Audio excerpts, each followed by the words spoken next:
Cyber Daddy, if you can hear me, no. Can they hear me right now? Okay, Cyber Daddy, no. We're doing a studio tour. I got some prep. I'm going to cut a lot of pork fat, and we're going to do a little bit of. Tang's got some reaction game stuff he wants me to do too. What's going on? We're about to start. We're going to do a tour of the studio today. Tang's got a whole camera set up. Oh, look at your angle. Oh, that's a cool angle. That outside shot, that was kind of cool. I did for a second. Now my screen's gone. You moved the windows out of the way. Yeah, that looks pretty cool. Wow. Yeah, you just full screen it for me. Oh, Rhonda, you can't hear me. Chad, we can't see you. I got you. I got you. It's coming. I know. I know. TikTokers. TikTokers, I got you. I got you. TikTokers. Just one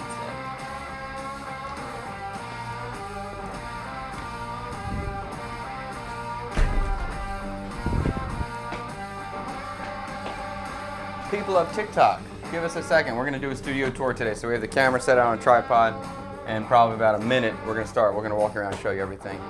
Show you the new layout and everything. Just give us a second. We're getting organized. Lots of stuff going on today.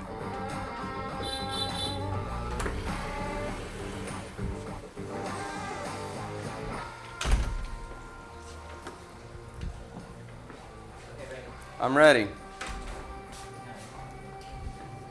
You want me to? I'm going to open the door for you. Yeah. Yeah. Okay.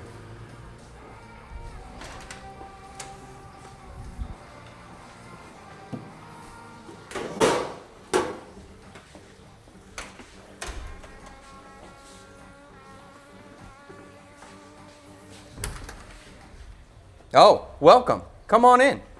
This is my new studio kitchen. Let me show you around. So this spot, this is CKSK, the Chad Kubanoff Studio Kitchen. And this spot's a little bit, this is my second studio kitchen I've ever built. This one's a little bit smaller than my previous one. So you can see out here we have all of our plates and all of my pans and all that kind of stuff. This is my house as well. So that's one of the reasons why we moved to a second location. We'll get into that later. And in this video, I'm going to answer all of your questions. All of your questions about the studio, why we did it, what we did. Today is the day to answer all those questions. So all of my pans are out here. We're probably going to have to get one more shelf out here somehow, which will be like a service shelf. So whoever's serving, when we're doing a pop-up, they're going to need some more space to work because our space inside is tight. But I do really like it though. So let's come on in, let me show you around. This is my new spot. I'm so pumped about it. I'll tell you everything I love about it and why it's so much better than the previous spot. But let's come in here, let's close the door. And we'll kind of start from the outside and work our way in. So a lot from the first studio that I ever built, we brought over to this spot. Basically, hold on. Problems? You okay? Okay. Now we're live. Okay, so a lot of the first studio has now been kind of retrofitted into the new spot. So everything basically revolved around this custom table. So I built this table, this bar, this work surface for the first location. And as we work our way around to the other side, you can kind of see all the details. There's a lot involved with this area. But when I was designing this the first time, I needed something that was going to be able to be used as a studio, a filming studio. I needed something that was going to be able to be used as like a private dinner space. And these are kind of two different things. You know, they don't necessarily work together. So it was really hard to kind of figure out what to do the trade-offs. What's going to be the good part? What's going to be the bad part of this sort of setup? So we've designed this to be a kind of almost have two different setups, or two different, a plan A and a plan B, a plan A for filming and a plan B for cooking. So during our pop-up dinners, we've designed this to have up to 12 seats. Although I'll be honest, the 12 seating is a little bit tight. 10 is much more comfortable, but we can fit 12 if your group is 12. And when we wanted to do the studio space, that means we need lighting, we need filming. And to do this lighting, I always knew that I don't own this location, we're renting this location. So I wanted to make sure that we had a way to easily take down and move our setup. So the first thing I did when I built the original studio was we got a frame built. So we have this metal frame that goes inside and goes all around the space. This was the original frame, although when we came into this location, it had to be chopped down and reshaped a little bit. But this is basically what we had before with a little bit of tweaking. And this allows us, one, to hang all of our pots and pans, so it gives us more space. It gives us a way to hang up all of our lights without using any sort of tripod, which is great, so we have more floor space. And we're also able to hide all of our cabling. So there's a lot of cabling when you are trying to get trying to build out a studio space. So Tang's bringing you over here. Let's talk about this right now. This is kind of our, what would this be? Our mother station. This is the heart, the brain of the streaming in the studio. Everything that's in this space gets wired into this table here. And on this table, we have all of our audio engineering, because we have mics. We got sound effects, we have music, there's a lot. This is so complicated. You won't believe how annoying and difficult streaming is. So you need a lot of stuff. But so all of our audio is over here. We have all of our cameras coming into our a USB motherboard, not a motherboard, what's this called? Oh yeah, docking station, USB docking station in the back. So some of our cameras are hardwired into here. Some of our cameras are going through NDI or going through the internet. This is all kind of complicated and in the weeds talk, but each camera works differently. Some cameras offers better quality, so those are our main cameras. Some cameras have less quality, so those are kind of B-roll cameras or tracking cameras. Oh, we're getting the B-roll shots of the cameras. So besides for the cameras and the audio, then we also have like a stream deck, which is kind of like a switchboard. This allows us to switch our camera angles. This is a fairly common thing for streamers used to be using, but if we want to do sound effects, if we want to change camera angles, we use this kind of thing. And then our system is even more complicated because Tang's over here with a roaming camera. So he's got a camera that's completely wireless, and he's also got a wireless extension of the Stream Deck so he can do all the camera switching in his hands as he's moving around. You can show that camera. The Pocket 3? Yeah, I can. Oh yeah, go ahead. So we have an app for the Stream Deck on the phone that then allows him to be able to switch cameras in the moment. Bada bing. So in the studio right now we have 2, 3. Oh, okay. Bada bing. All right, so this is Tang's setup right now. Usually, we have the TikTok stream on the phone. We don't usually do that, but I think this is probably going to work out for us. He's got his main camera on a gimbal, keeping the camera steady. Then he's got a monitor over here so he can see what he's shooting. And then this is a wireless HDMI transmitter so we can see this camera going live into our system over here. It has taken us a long time to get to this point, getting comfortable with this point. It is, if you want to be a streamer, especially if you want to stream a new style or a new niche, complicated. So if you have any questions, this will be the time to get your questions in the chat. If you want to do something similar, throw them in the chat. As I walk my way over to there, I'll go through all the chat and answer all those questions. Right now we're going to give you a quick view of the whole space, and also because I can view the chat as we're walking. We're not that advanced yet. We will get there. The audio, this is an audio switchboard. All the mics go into here. All the music and the sound effects go through this, and this is how we can monitor what's loud, not too loud, and keeping everything in balance. And so usually Tang has always got headphones on so he can hear what you guys are hearing. I can't hear all the audio levels. Tang's monitoring that as we go. So we always appreciate in the chat if you let us know, like, hey, that's too loud, or we can't hear chat, or whatever it is. So that's Tang doing that as well. Beyond that, we do have some extra cabling on here. There's a lot of extra stuff. Okay. Anything else about the space? Huh?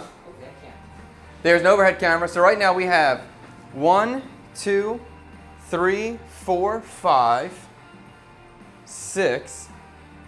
I think we're operating on 6 cameras right now. So we have an overhead camera over top. We have another smaller PTZ, or a camera that, oh, we have another one. 7. Where's the other camera at? Where'd that other PTZ? Did we not put it up yet? Didn't install it. Okay. Yeah, so we're at 7 cameras right now. So we have the camera Tang is holding. We have a PTZ camera on the table. This one can move around and look. So when we have 2 guests over here or 2 guests sitting over here, we can use this camera to put in the right stuff to find it. We have an overhead PTZ camera. PTZ means pan, tilt, zoom. So this camera over top usually works on getting our board shot, an overhead cutting board shot. We can also do that on the stove. It can move. It can move and it can zoom. But typically, it's there for the overhead board shot, which we do love. Then we also have a secondary, I guess it's a B cam. So this is another nicer camera that will be stationary. Tang will set this up for a stationary shot somewhere, and then it'll have the one in his hands that's moving. We have that Pocket 3, which you just saw me switch to a second ago. You okay? Okay, we'll wait, no problem. I'm going to run around and just check out the chat while Tang's just getting his little buttons pushed. So I'm going to peek at the chat. We are live on TikTok, Twitch, Kick, and YouTube. So I can get all of your chat now. So who owns all the equipment, chat or Tang? I own most of the equipment. The camera that Tang is holding right now is his personal camera. And the other camera that you saw on the table right there is his personal camera. So the two nice Sony cams are Tang's, and the gimbal is his as well. Tell us about your setup. Okay, so before we move to the back, let's just get to the rest of the framing. Ooh, what a great shot. This space, there's a lot of details in here, so I don't want to start digging in here because I'm going to get lost in the sauce. This space is smaller than our previous location, as I said. So this space is really just seating. Seating, a tiny bit of storage, the absolute minimum of space that we can take with our equipment, with the hardware for the stream, and that's it, because there's no extra space in this spot, which is kind of nice. And actually, I would recommend that to people. Take it as small as you can, keep everything tight and efficient, and don't waste space would be a great idea. Besides for the room itself, which we do have a little bit of a balcony on the outside. Let me open that for you quickly so you can see it. Now, this isn't really a crucial part of the studio, but it's just a nice feature. It's really good. So this whole room is glass. That's one of the huge selling points for me. And then we have a little outdoor patio space, which we are starting to grow some food and grow some gardens. I have a fruit tree, I have a little lemon tree, and we have a lot of chilies, kumquat, and sesame leaves. So I plan to get this pretty intense. I want to get a lot of stuff out here and easy to run out here and trim. But I'm an American man and I sweat quick, so I'm not going to keep this door open long. And Tank's just standing right in front of the air conditioner right now, blowing on his face. Okay. Can you tell me a bit about your... Oh, okay, I'll tell you quickly. This is just the beginning, but we have some Korean sesame leaf. We have some calamansi or kumquat. So this is a little citrus tree, my favorite citrus. These are tiny little chilies here, little tiny red chilies. These are nice. And then we found these little Peruvian chilies, these tiny little round things. These are pretty exciting to me. So basically, anytime I see a new chili, I'm buying it now. I'm very excited about that. This guy's not looking good. Don't look at him. We have air conditioners blowing on these plants right now. We need to change this. So this is one solution that needs to get fixed. It's killing my plants. This is a fruit tree called kap, which is a really sour tree. And actually with this tree, you can eat the leaves. The leaves are super sour. I love it. And then we got a lemon tree that we are bringing back to life now. But this is supposed to be an American lemon. I don't know. We're going to find out. But I got one there, and I got one there. And I just murdered this caterpillar yesterday who killed all of my leaves, so I'm pissed about it. But we'll get it back. All right, let's pop back in.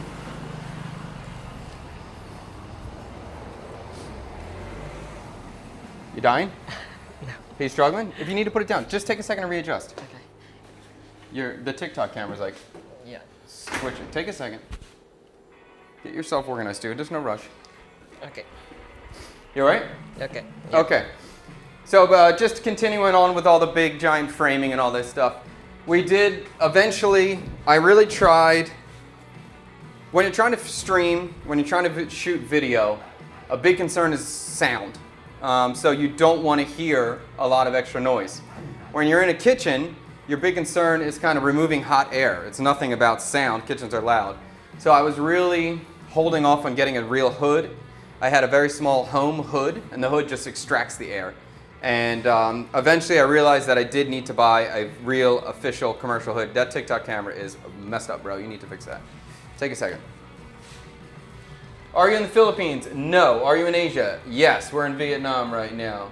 Have you started your gardening yet? A little bit, Laura. Just outside a tiny bit. And upstairs we started producing passion fruit, bitter melon, cucumber, mustard leaf. And we're going to grow more. My wife is getting into it. Where will the vaulted live studio audience seating go? Frozinac, next studio. That studio set up 3. We'll get the stadium seating in here. Okay. Back to the... Yeah. Okay. So I really was holding off on getting a hood. I didn't want a big hood because I didn't want to deal with sound. And eventually, the previous studio was just getting so hot that I had no choice. So hot and so smoky. So we did get a large commercial kitchen hood. And this is hanging on our frame. So that was the big thing. The great thing about having this middle frame in here is I'm not damaging this property in any way. And whenever we decide to leave this location, we basically just take the whole frame and go. Everything that's hanging on the frame, we just take it with us. Take it apart, take it and go. But this hood then has this big exhaust pipe that cuts through this piece of glass over here and then goes outside. And then that pulls out the air. And then we have a second intake of air that pulls air in. So when air getting sucked out, there's new air getting sucked in, which I just finished yesterday, by the way. I will tell you at this point we're about 95% done with the studio, so that's great. But that pulls air in. Otherwise, if you don't have something like that, then all the air-conditioned air will just get sucked out of here. So we are replacing the air that's being sucked out with outside air, so there's a cycle. So hopefully the majority of the air-conditioned air will stay in here. And yesterday I completed that task. It's much better than it was, so we should be pretty good at this point. Okay, let's go on. I guess let's start talking about this Your stuff. system. My system. Okay, so what I see when we're streaming, I got 2 cameras on the table. So this will be like a stream where Tang is here. I'm trying to interact with you guys as much as possible. So this is what I'm going on. I have this portable monitor right here, which shows me the program out. It shows me what you're seeing at home. So this is what you guys are looking at. This is the comment that's popped up at this moment, and here's the chat rolling. So I'm seeing what you're seeing. And then on this computer, I have all the chat that's coming through on all the different platforms. So I can read all through the chat, and then I can also double click and bring up that chat in there. And then I also have the music in here as well, so I can see or change the track if I want to. At this moment, that's all I can do from this computer. later I'll have a setup where I can pull up stuff too. So if I want to pull up something or be able to react, I'll do that on this computer as well. And then usually I'll also have my TikTok camera here if TikTok's not working, but today we got TikTok over there. So let us know if you like that view, if that's working for you. Who is the cameraman? JT, this is Tang. We've been working together for years now. Can you also talk about the equipment setup you use while making on-location videos? See, so my main shooting right now is all a DJI Pocket 3. That's what I use, DJI Pocket 3 with the 2 wireless mics. I'll probably upgrade to the DJI Pocket 4 or the Luna. We're gonna see, that's Insta360's new variety. I'll give some time, see which one I wanna upgrade to, but I will upgrade. And I recommend that for everybody. It's the best. It's small, it's tight, the video is great. If anyone is interested in shooting content, if you want to kind of go down this path or even just doing it for yourself at home, always just use the most simple setup possible that works. Anytime, I mean, I've used big cameras in the past, I've used complicated setups, but the more complicated it is, the less likely you are to actually do the job and film. So eventually when I finally made the switch from like my nice camera, my DSLR, finally just saying, I'm just going to use my phone, dude. I'm just using my phone because it's easy and I'll do it. And the tripod's small and simple and easy to work with. That was a big step for me. And the Pocket 3 is almost as easy as using your phone and better quality. So I think that's the way to go for me. You don't know how many doors you just opened for young chefs. That's great to hear, man. I love it. Like, that's part of this thing, and this sort of what I'm doing now is so darn niche. And it was so hard because there was nobody for me to learn from or look up to. You know, there's a few cooking streamers out there, but the setups are really minimal, really basic, and it's hard. So, you know, it's a little annoying to be the, Pioneer. Pioneer, that was the word. Way to go, Mr. Vietnamese man. That was the perfect word. It's a little annoying to be the pioneer in the situation because I'm the one who has to figure it. I don't have to, but I'm the one who is spending money, figuring out, learning, and dealing with issues. And there's always a new challenge, I promise you. The next step for me is like trying to figure out how do I get this whole stream set up in a way where I can operate it by myself. So when Tang's not here, I can just do simple streams. And there's always a new challenge, there's always new problems, and I'm working on that next step for me right now. Can you cook for us today to watch? Kevin, after we get through the studio tour, we're gonna break down some pork fat because I'm making some pork fat. It's gonna be a prep day for me. And we're gonna be sharpening all my knives. I got a crap ton of knives to sharpen. Okay. Yeah, Grant Tang is feeling better. Okay. I just want to see if there's anything. Fix the cam. Okay, hey Jets, I think we're good on the camera now. Let us know. I'm gonna sharpen knives today. Yep. Okay, you got to remove the graphic. Doga, what are you talking about? What graphic? The chat? Yeah, I moved it already. Okay. Okay. Oh, okay. Have you tested the 12-person max setup in the studio? Nico, no, we haven't. I know it's going to work. I mean, I sat in every chair. It's just honestly, these 2 chairs over here, they are okay. They're fine. The problem is if I need to get around you, we have some challenges. So, you know, but if we have a 12 top in here, it's going to be a group of friends. So I think it's just going to be part of the vibe. I'm not that worried about it. And I'm going to be very upfront. If you want the 12, it's just going to be a little bit of a tight spot. But it does fit. It's just if I'm trying to wiggle. Okay, so let's look at like the cooking part of this situation and what I did really well and what did I learn from last time. So definitely part of me, I knew that when I was streaming, the streams are going to go on for a couple hours and I don't want to leave. You know, with like a stream where someone walks away from the camera is not a good stream. So I needed everything to be super tight, really tight on my situation. And I'll tell you what we had at the first studio versus the improvements we made for the second location. So I knew this was going to kind of be my main spot. And when I worked at Alenia in Chicago, one of the best things that we had at Alenia was a spoon well. So I knew I wanted a spoon well. This is a spoon well. Truly what it is a, this is an ice cream scooper. So this, when I turn it on, it always has water flowing into it. So that means my spoons are always getting new rinsed water. They're always going to be clean. Typically in most kitchens, this is not a normal thing. So most kitchens, you just get a little container, a bucket, a bain-marie, a 6-pan something. You put your spoons in there, you fill them up with water. It gets dirty, really dirty. And then you try to change your water every hour and a half, 2 hours, whatever you can. As much as you can, you change your water. With this system, the water's constantly cycling. There's always new water draining in and draining out. So when I'm busy, it's on, the water's flowing in. If I'm done, I can turn it off at any time. This keeps my spoons clean. It keeps my spoons right where I need them, so I'm not running around moving. That's a big part. Another big thing I wanted to do was I wanted to have a trash can right in front of me. So we cut this table out. And this is a trash can right below here. So it keeps everything nice and clean. I never have to leave my station area. One thing about like really working in the kitchens is you're always looking how to be efficient, how to save time, and I don't want to be running around. Every time I run around, I'm wasting time. So I wanted everything right here, and I have everything right here. So this is great. For me, I wanted to have a gas-powered stove. I wanted to cook over fire. I wanted a real oven.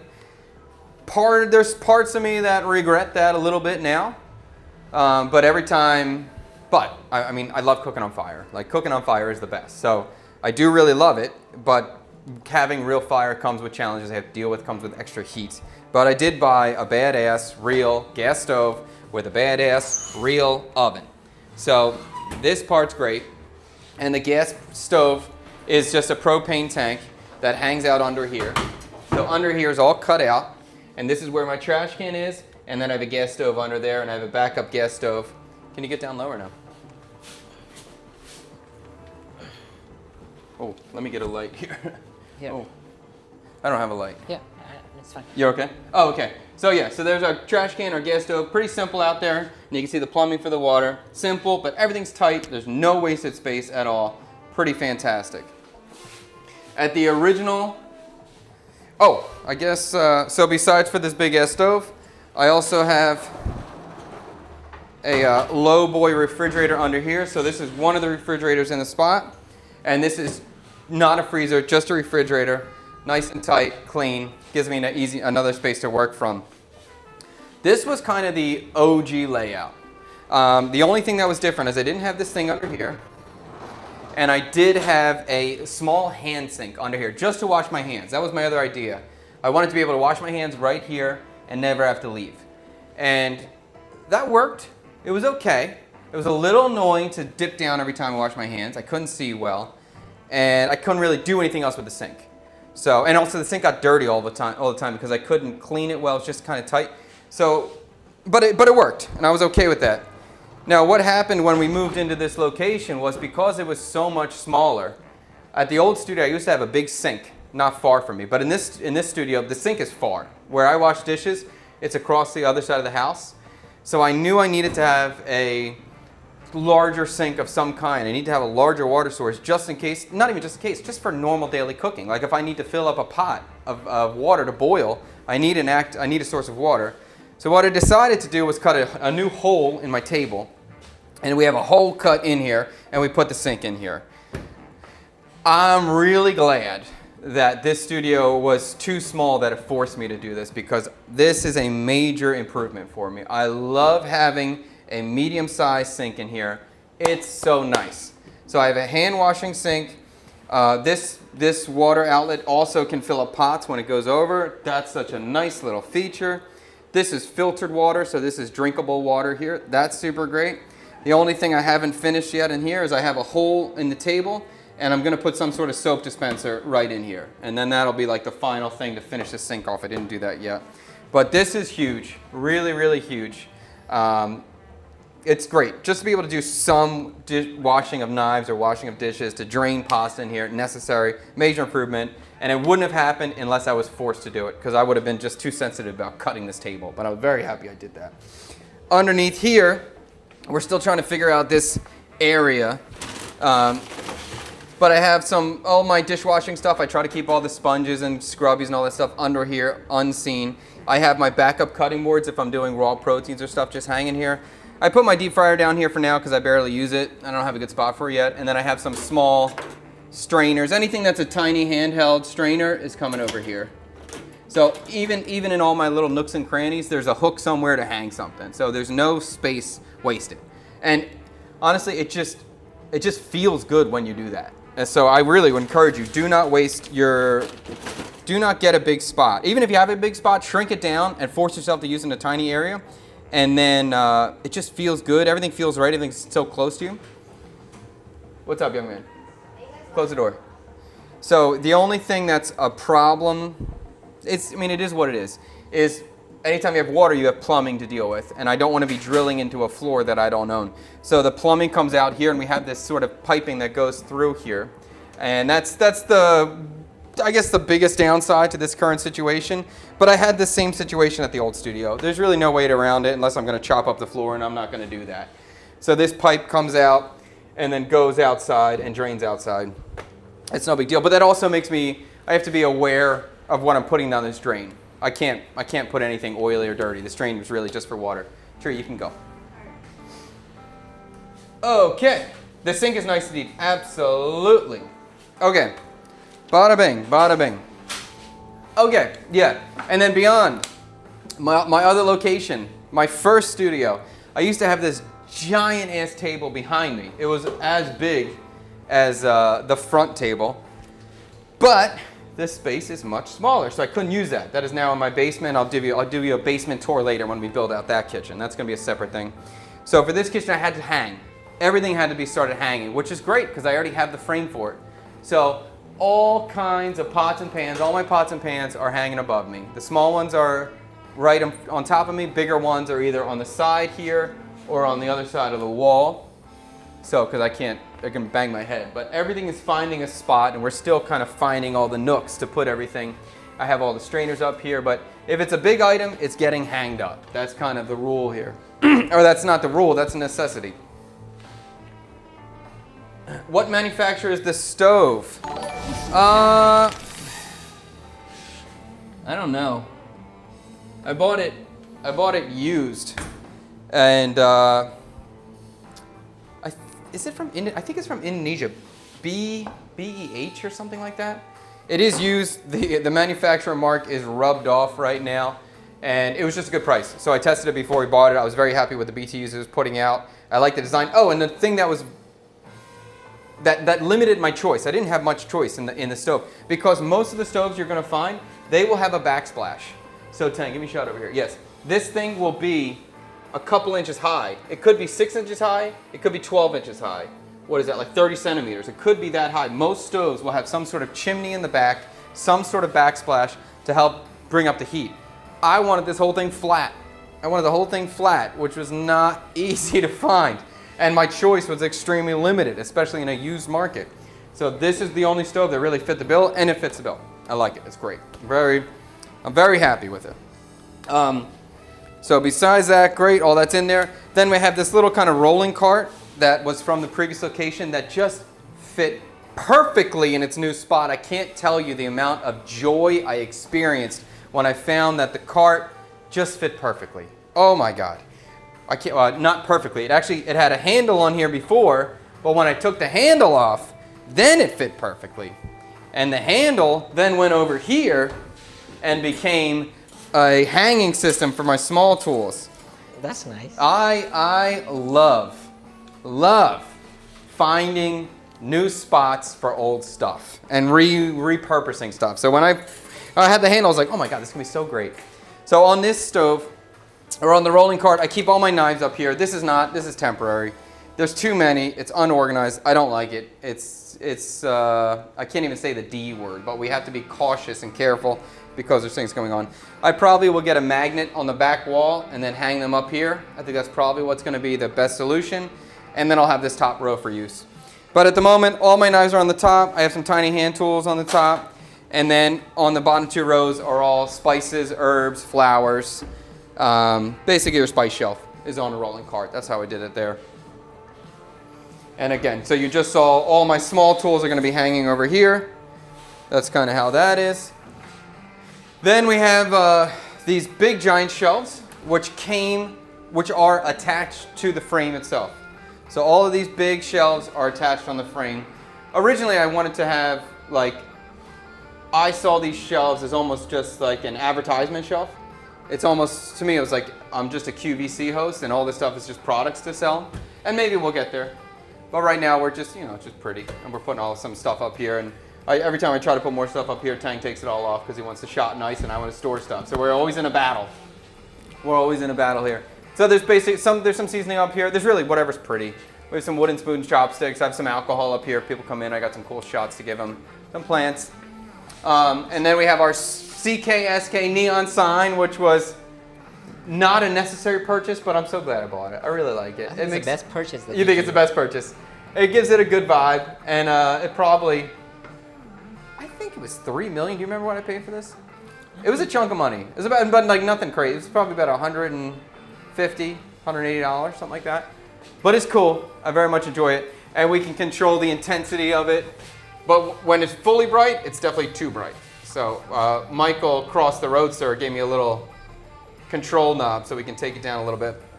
And then on the other side of the CKSK is I just stored all cups and stuff. So our agreement is like, this is not really in the shop, so I need to use it. So I have some metal pasta roller, big metal stuff, and then all my cups. Because we need to, eventually, before I used to do dinners in here, not at this studio space, but the previous studio space, I did pop-up dinners a lot, every week. And so I needed a lot of plateware and a lot of cupware for 12 people. So we will be doing that soon, a couple weeks. I don't know when. I can never tell you exactly when it's going to happen. I can tell you I'm working on it. I'm getting it there. We have this beautiful bar, aka credenza, that I love it. And I got lucky enough that I just kind of got this thing, and we've been using it. It's still figuring out where everything should go, but on a whole, most of the stuff I have in here is my food processor, blender, all my big kitchen equipment that I'm going to use often is in here. And then we also have lids for pots and all of my silverware, spoons, forks, knives, that kind of stuff is stored in here. Aluminum foil, plastic wrap, just stuff that doesn't look good on camera, we're storing down inside. Is that it? Oh, and then we have one more fridge. So we have another home fridge, which I also got on a great deal, by the way. $10,400,000. It was the floor model. I love finding deals. And so this is our, what do I say, our main fridge. I guess like that's my fridge that I work from. This is really a fridge for storage. And we haven't done much in here lately, so it's not the most organized as ever, but all the condiments are in here. Usually if we're doing dinners and stuff, drinks will be in here, beers will be in here, sodas, that kind of vibe. And the only freezer I have access to right now, or that is close to me, is this one as well. So I have a small freezer in here that I get to use. And again, not much in here, mostly just leftovers from the previous studio spot. I think that's it. That's it. Any questions, bring them up. I'm gonna start sharpening some knives, and I got some pork fat I gotta cut down. Tang's mom sent us a lot of pork fat. So we're gonna render that pork fat out today, and I'll be answering any of your questions as we go. Chad the DIYer, exactly. DIYer and make it happener. I will make this shit happen. Just finish the YouTube video. Oh, okay. Just kick me out the room. Oh, okay. All right, well that's it. End of the studio tour. You can go now, be gone. I'm just kidding, don't leave stream. We're making a YouTube outro right now. We're gonna keep going. But you can leave, that's good. You can come back anytime you want though. If you want to join us at CKSK Pop-Up, send us an email at cksk@checkmeup.com. See you later, bye. Okay, come back in. Okay, we're back, don't leave, we're back. I was just joking. Okay, so let's sharpen knives, I'm ready. Okay. If you guys have any questions about the studio, if you have any questions about, are you bringing the TikTok camera over here or are you going to hold it? I'm going to bring your TikTok camera. It's too heavy for you. Yeah. Yeah, Tang's dying right now. This is super. You would not believe how heavy a camera is when you hold it for a long period of time. Where's your tripod? You want me? Just take the phone first. Okay. Okay, TikTok, we're going to switch you around. TikTok probably has the worst view. Yeah, well, sorry. That was not our normal setup. Let me get a tripod and we'll get started. Hold on here. You guys can see what I can see. Where is our tripod? Oh, Tank probably stole it. Did you take the, that's the normal tripod setup, right? Or do we still have that one? If you guys have any questions about the studio, if you have any questions about shooting content, equipment, gear, anything like that, this will be the perfect stream to be asking and answering that kind of stuff. that whole setup must cost a fortune. It was not cheap, I guarantee that, and it continues to cost more and more and more. We're at least $20,000. The whole build out from the previous studio, moving it over. But again, the good thing is all this stuff is basically movable. So I think probably in my first studio I put in about maybe $800 I'm not getting back. That was onto the original property. That like repairs to the original space. And in this location, probably there's going to be another $1,200, $1,600 that I'm not going to get back that are just repairs to the space to make it usable. But the rest of the money should be able to just come with me as we go places. So that was the idea. That's why I built it this way. 10 million for a fridge. Jammin', that is my 10 million VND is about 400 USD, which was a deal for that fridge. Very pumped. I don't know if this still happens in the States, but all these big electronic stores like Best Buy and stuff, can you close that door, dude? All these big electronic stores, if you just are patient and you go in there and you're not picky and you just look for the floor model or discounted model or scratch and dent, you got really good deals. And it's, I like it. I'm excited. Okay, I'm gonna sharpen my big knife first, the one that I'm going to use to cut the pork fat. I'm gonna cut all the pork fat and then I'm gonna go back and sharpen all of the knives. Maybe I'll just take them out so you can see I got a job in front of me today. You dying? Waiting for it. Oh, I'm waiting. Okay. Well, let me get my big boy. Okay. My favorite is the rolling cart. What a great idea. Laura, it worked out. It really did work out. I was very, very happy with that purchase.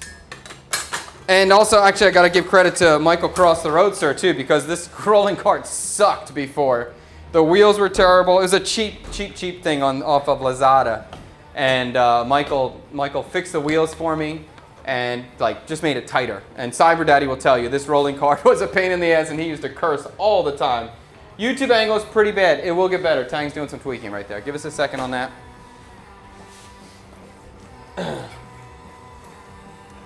What does this mean?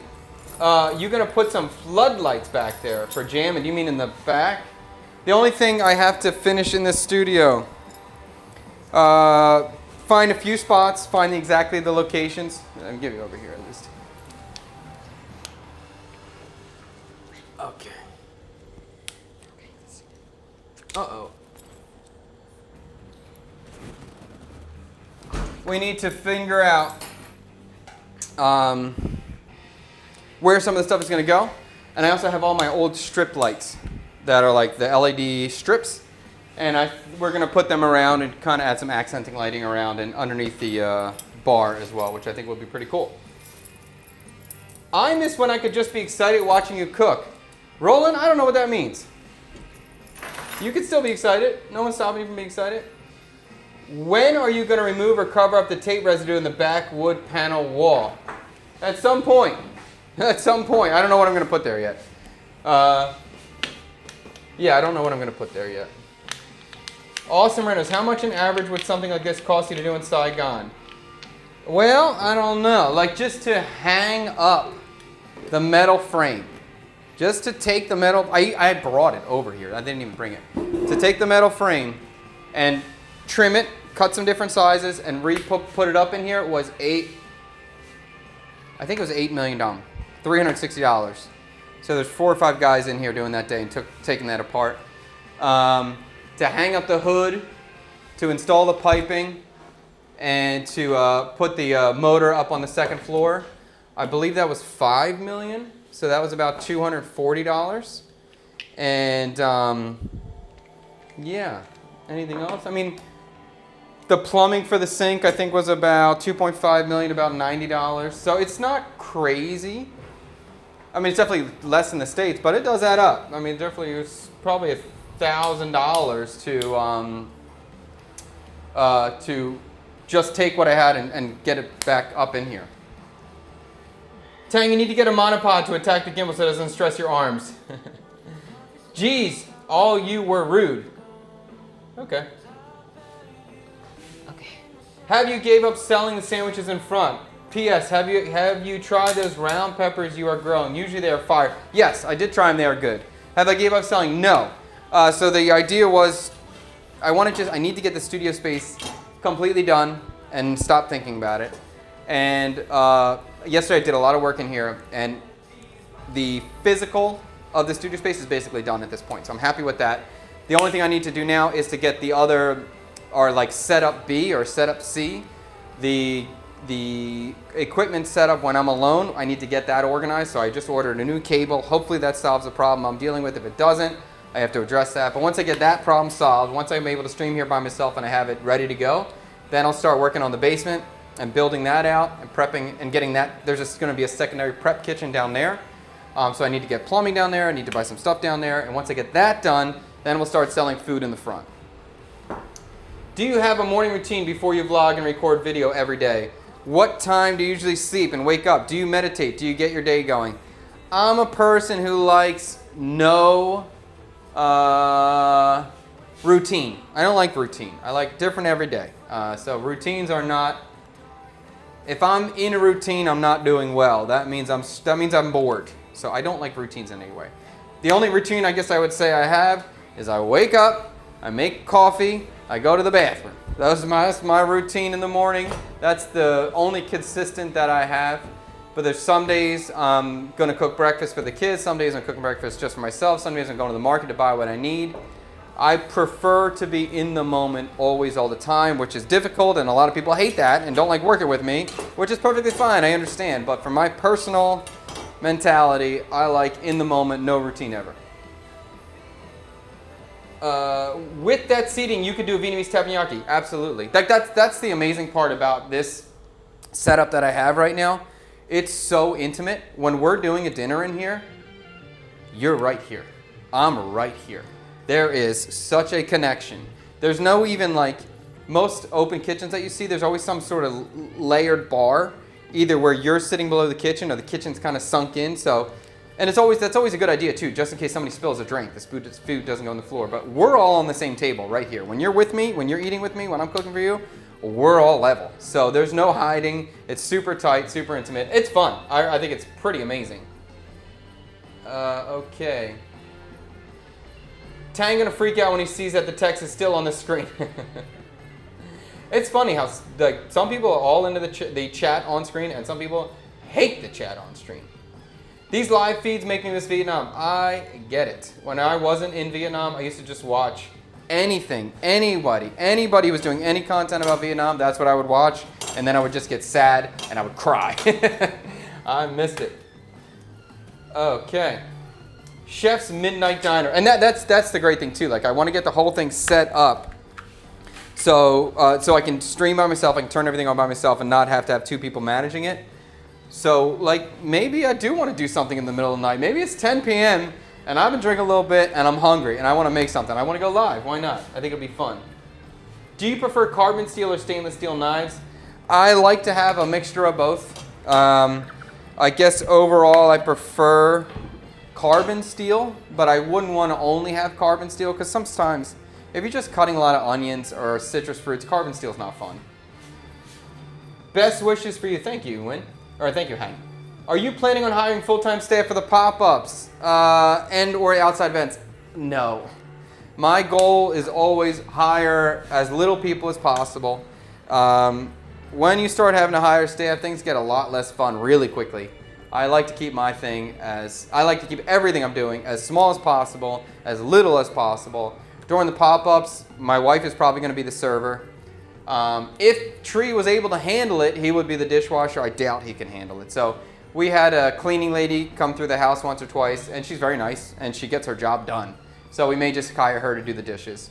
But in general, I do not want to have staff. I want to have as little staff as I possibly can have.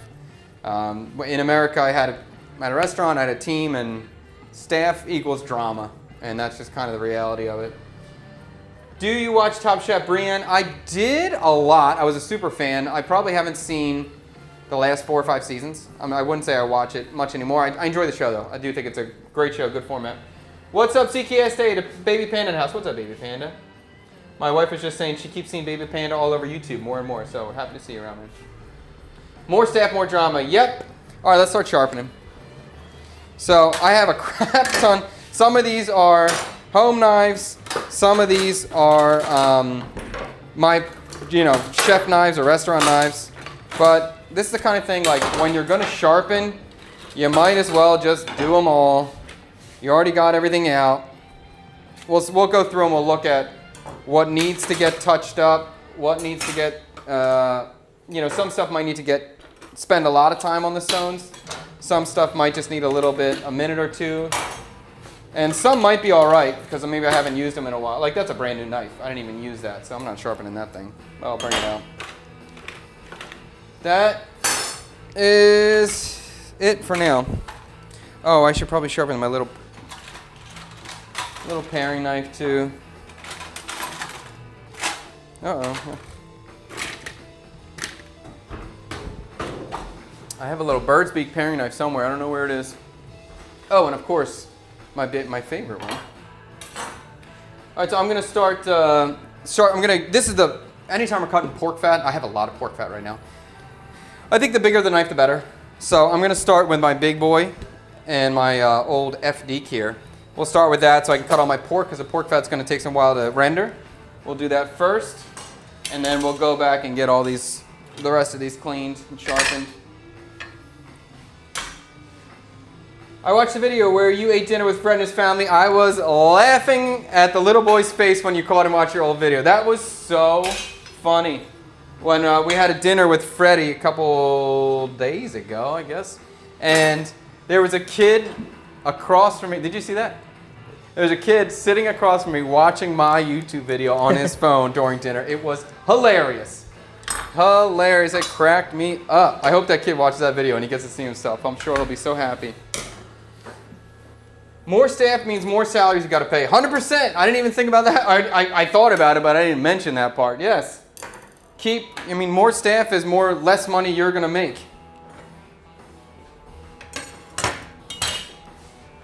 Okay. All right, so we'll start. Let's see feel this thing out. Oh, it's pretty sharp already.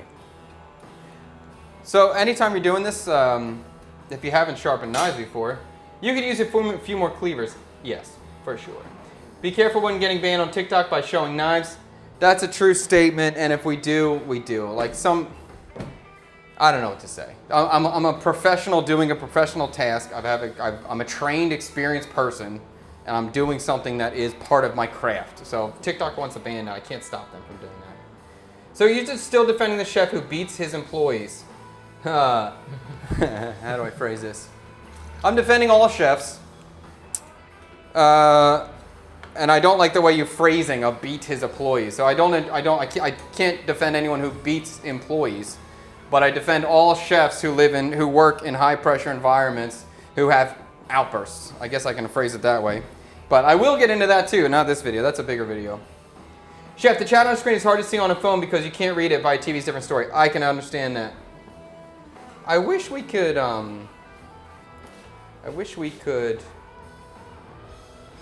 have two different. This is part of the challenging when you're trying to be a streamer and stuff. Like, you want to be able to give different viewers different layouts, but it gets really, really complicated when you try to do multiple layouts. Like if we can have a vertical layout for TikTok and people are watching on their phone, and a horizontal layout for TV and stuff, it just gets really intense and really complicated. And then you're sending out multiple streams, and you got to pay a lot of services to have different things. Colby, well, he punched them. If a chef punches a staff member, the staff member should call the police. They should file a report, and they should quit a job. But I don't think an entire restaurant industry should be shut down, closed, and a legacy be destroyed because a chef had an outburst and punched a staff. How are you today, chef? I'm good. Victim blaming is crazy. Okay, Colby. All right, let's sharpen.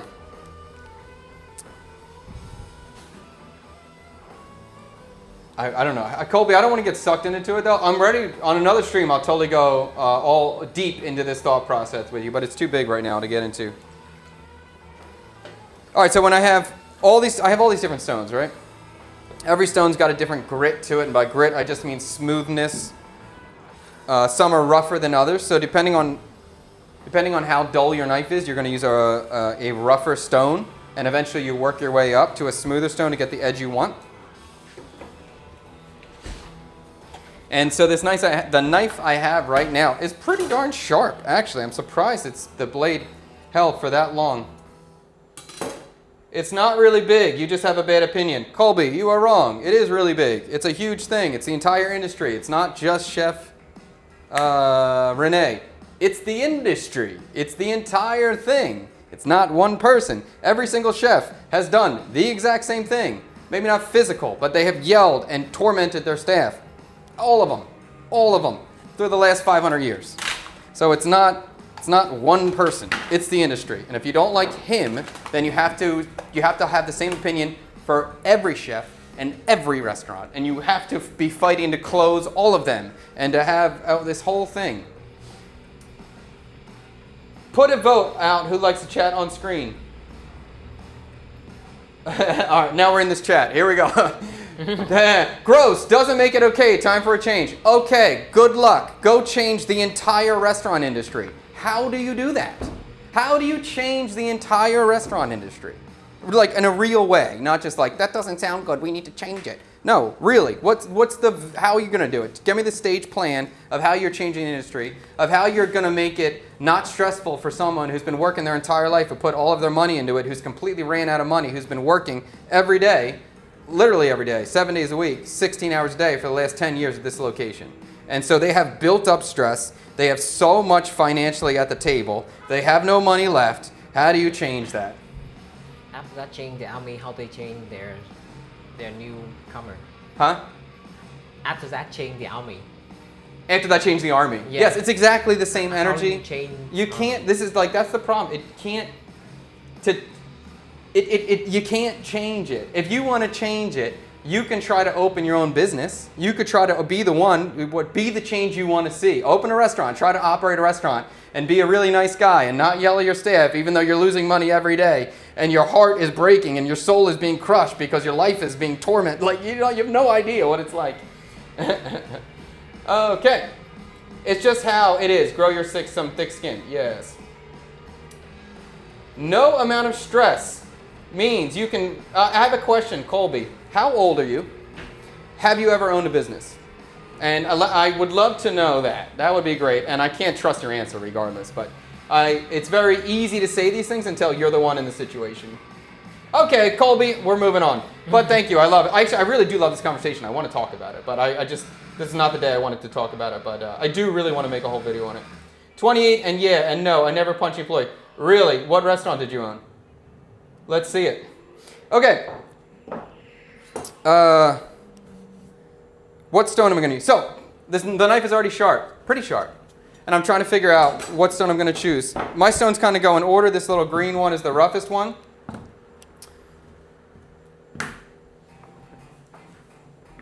Oh. All right, my last one. Colby, my last one. Oh, so what business did you own? Is it a high-stress business, or are you working online? Or are you working on a computer? Because that don't count at all. Do you recommend young people go in the chef business? Dude, that's a very hard question. No. No. Actually, I take that back now. My answer before would have always been no, because working in a restaurant sucks because of these things, because it's an incredibly high-stress environment and you don't make a lot of money. And even if you work your ass off, your entire life can be destroyed overnight because of something. But moving forward, like with the culture the way it's moving forward, with AI the way it's moving forward, it might not be a bad industry to be in, as long as you are at a level, at the artistic level, or you're really at the hospitality level where you're really trying to take care of people. If you're just trying to make, everyday utilitarian food, no, I don't think it's a great strategy, because you're going to be dealing with robots. You're going to be fighting against the robots, unless you're the one owning the business and you want to use the robots to serve the food. That's a different thing. But if you're trying to be a cook, if you're passionate about food, I would say if you're at the artistic level, then it's probably okay, because people are going to pay a high price to come eat your food. Or if you're just incredibly hospitable, if you really love people and you're good with people and you have good hospitality instincts, then that's probably a good idea too, because people are going to be super into being taken care of by another human being. But so it's probably a better industry to go into than a lot of these desk work jobs. Yeah. Only if you have the passion. Yeah, Joel Sullivan's right there. Yeah, you need to be. You need to have the passion, because it's going to suck. Where to buy whetstones in Ho Chi Minh City? I have no idea. You can buy sharpening stones at any of the supermarkets. They just suck. They suck. They're high grit. I'm sorry, they're low grit rather. They're very rough in texture. The higher the grit, the smoother the stone. The lower the grit, the rougher it is. And some of them can be as rough as sandpaper. I have seen a Japanese chef's knife store in Saigon. I've never been to it yet, but that's probably where I would be going to. Oh, I did find one. In Fumihung, there's a Japanese and Korean convenience store. I have to think where this is. It's close to La Fiesta. I don't know the name of the shop. Maybe I can find it at some point. But they had a little section of some Japanese knives and some stones in there. That was decent. I forgot about that spot. My son's going that way, and we are big followers of you. Yes, McDaddy. I would just encourage your son to cook at the highest level he can cook. If you don't see, obviously he's passionate, so that's great. Cook at the highest level you can. Try to start making content. You know, I don't know how comfortable you are with your son being on camera and that, but at least document the food that he's making. And maybe if he could do a voiceover, if you're comfortable with him doing that, but just get in the habit of promoting yourself. Yeah, and enjoy everything that's a human element. I would push that and try to make him be as human focused as possible, because that's the only thing we got. Once the AI's coming, once the robots are here, that's all we got is the human element. I just bought a mangosteen in SoCal, and it's $13 a pound.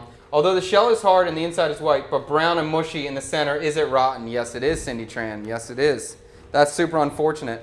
I remember the first time I saw a mangosteen in America, and I was in New York, and I paid $2.50, and this was 18 years ago, probably. $2.50 for one. For one. It's crazy.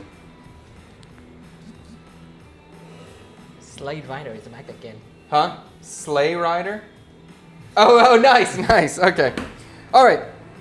In terms of stones, this is a really rougher stone. This stone is really, if the knife is like dull, I'm starting from beginning. I don't think I have any knives that are going to really deal with that. All of my stones have been soaking in water, because these are wet stones, so they need to be soaked in water. I do not want them dry.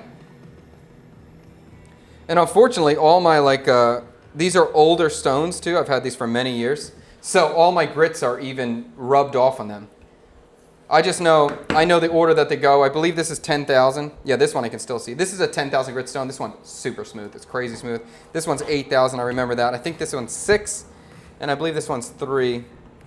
But with this knife here that's pretty sharp, I'm just going to go in the 8. Actually, I'll probably go in the 6 first. Let me see. Yeah, I'm going to go in the 6 first. So I'm going to keep my stones wet the whole time. I'm going to keep them soaking. And before I start, I have a flattening stone, and this one is basically just a big, thick, rough stone that I'll rub over to make this flat. The idea is we really want the stone nice and flat.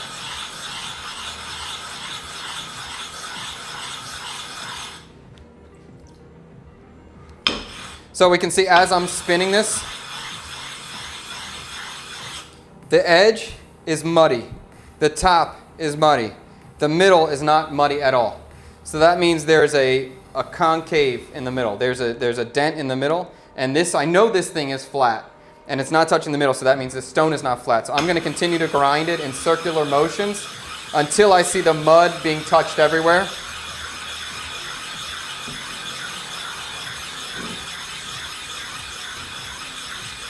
We're almost there.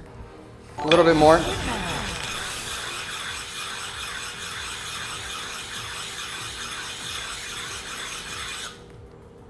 How often are you eating Spam? Is it popular in Vietnam? Not really. Not really. It's, let me do one more second on here before I answer this. This is probably a little loud for you.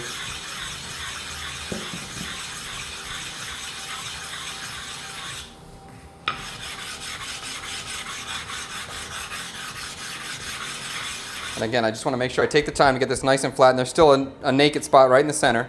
So I can even add more water.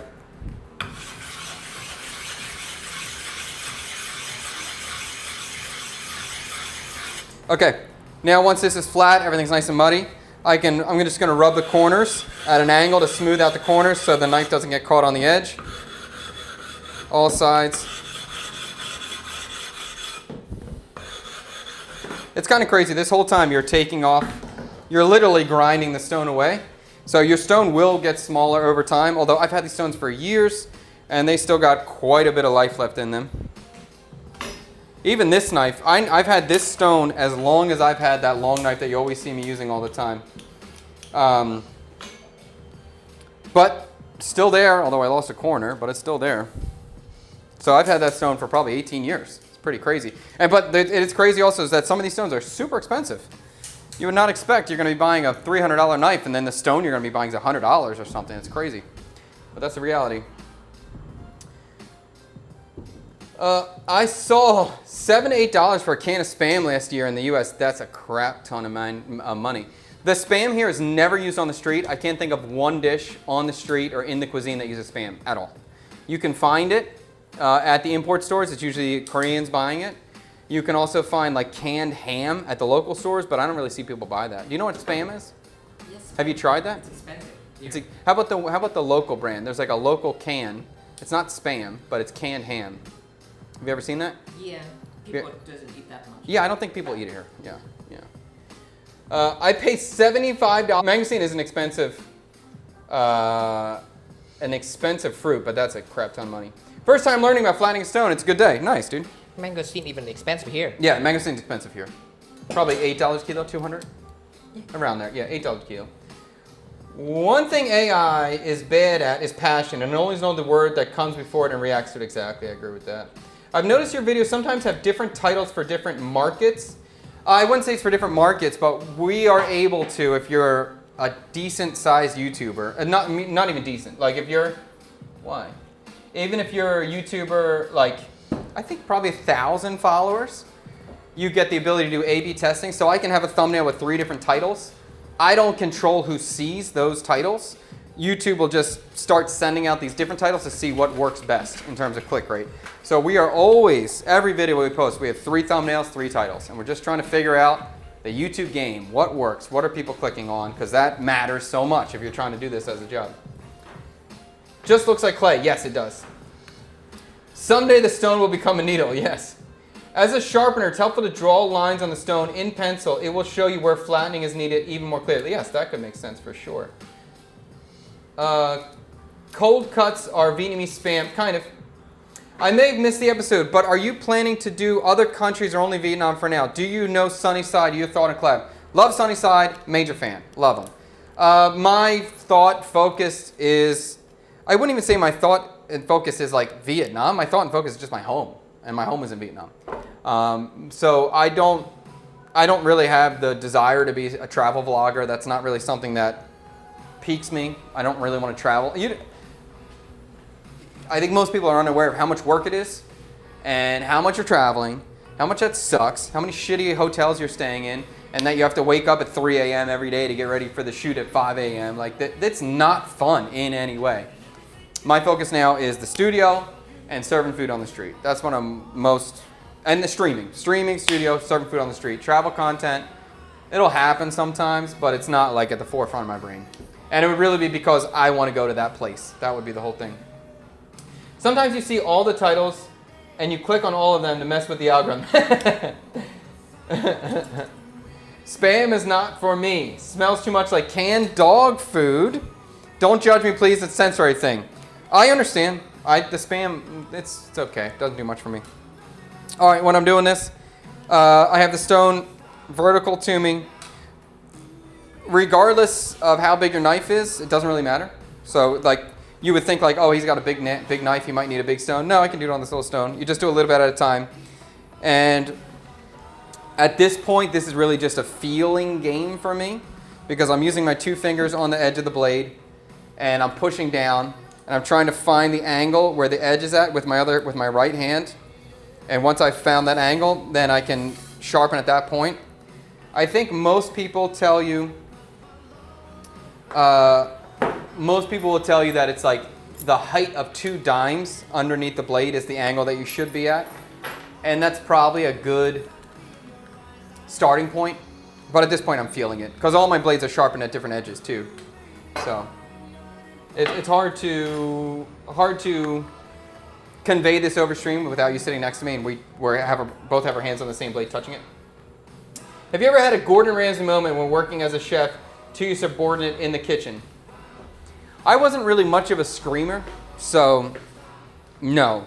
And I never called anyone like an idiot sandwich or anything like that. That really wasn't my thing.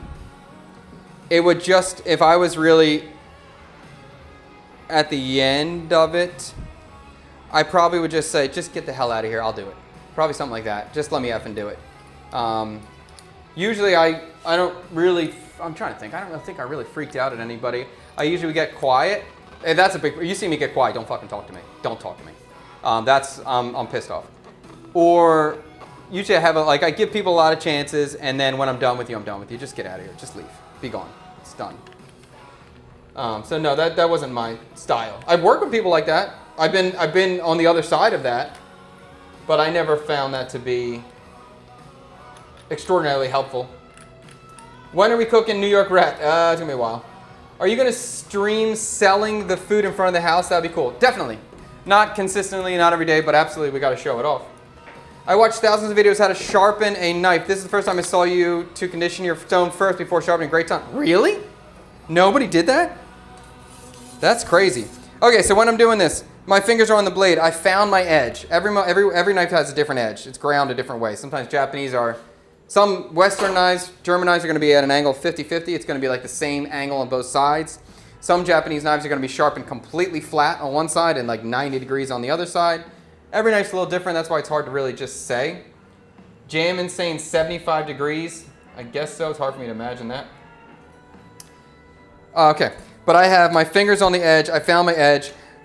I am putting pressure with my fingers as I'm pulling it towards myself. So on the way the edge, how would I phrase this? On the edge side, I'm putting pressure when I'm going towards the edge side.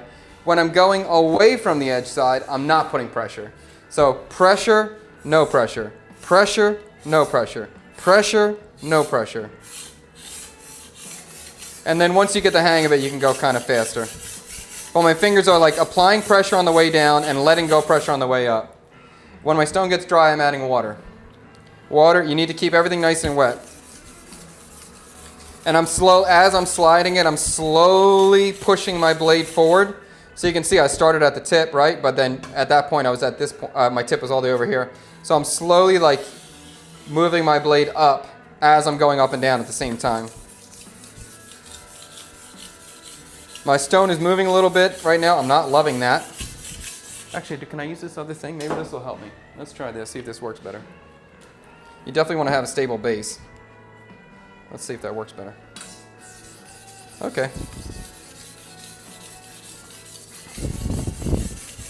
So before you start, you should have felt your knife. So you can kind of figure out where the duller parts are on the blade.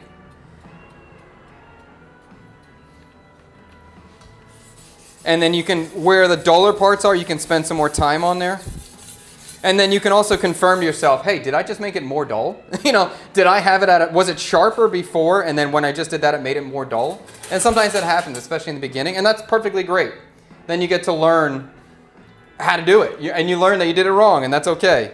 If you're experienced at this, you could sharpen a knife in a couple minutes. If you're not experienced at this, it might take you 20, 30, 40 minutes to sharpen a knife. And that's perfectly fine. Nothing wrong with that. You definitely need to be careful. And you definitely should be going, if it's my first time sharpening a knife, I'm going like slow. I'm going super slow as my first time. Because obviously, this is something you should not be rushing. You should not be moving too quick. And if you're really struggling, I remember when I first did this, I would spend a lot of time on it, and then like my knife would be dull, and I'm like, what's happening? And really, it's just practice. And if you're really struggling to actually get a blade happening, just focus on one part. Don't try to move it at all. Just stay right at the tip until you figure out what's working and what's not working. And really, that's just going to be by feeling it. And so when you do it on one side, then you can flip the blade over. So I'm on this side, right? So I can flip the blade over.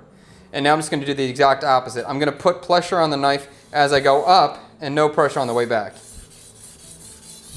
So I'm just going to spend some time right on the tip so I can confirm. See, that's pretty good now. Getting better.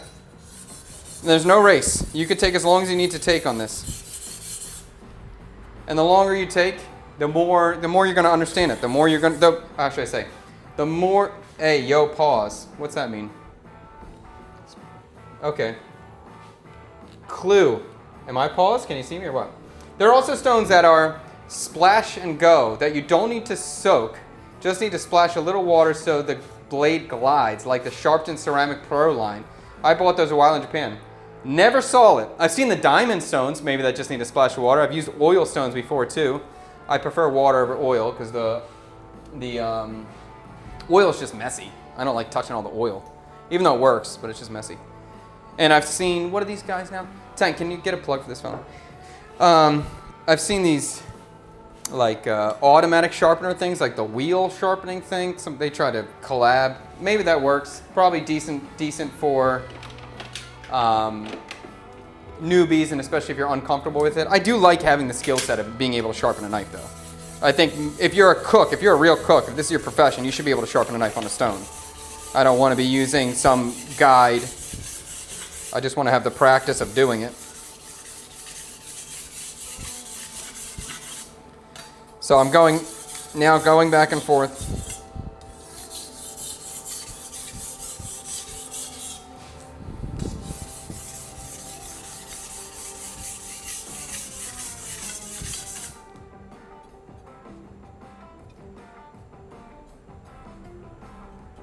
Oh, spending time on the tip. Oh, I got you. Heard that. Love your content. Heard that, dude. That's why they're called whetstones. Yep. 15 to 30 degrees for knives. And somebody else said 75. Yeah, and really it's different. It's different for every knife. It's different for how you want to grind it. Most of mine, I usually try to grind 80-20. A lot of knives, I try to grind 80-20. So it's an aggressive grind on the right side and the left side's a little bit more flat. You can get a sharper knife that way, but the edge will die faster. You'll have to maintain the edge more. There's really no right way or wrong way. As long as your blade gets sharper and you leave with all your fingers, you're doing good.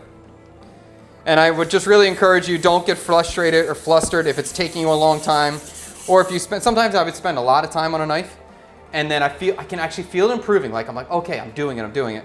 And then all of a sudden I hold it at the wrong angle for the last couple strokes or something, and then it goes back to being dull. And I'm like, no. But you will get better at this. Just be aware, be conscious, just really pay attention to the angle, to how your fingers feel, to everything. And this will become much, much more easier for you. And now even for me, like I haven't sharpened my knives in months, honestly, months. But my muscle memory is kicking in and it's just feeling well. It's feeling natural to me again. Who is your main target audience? Viets inside the country or visitors, potential expats from outside, just wondering if YouTubing really earns your income or is it only for the publicity?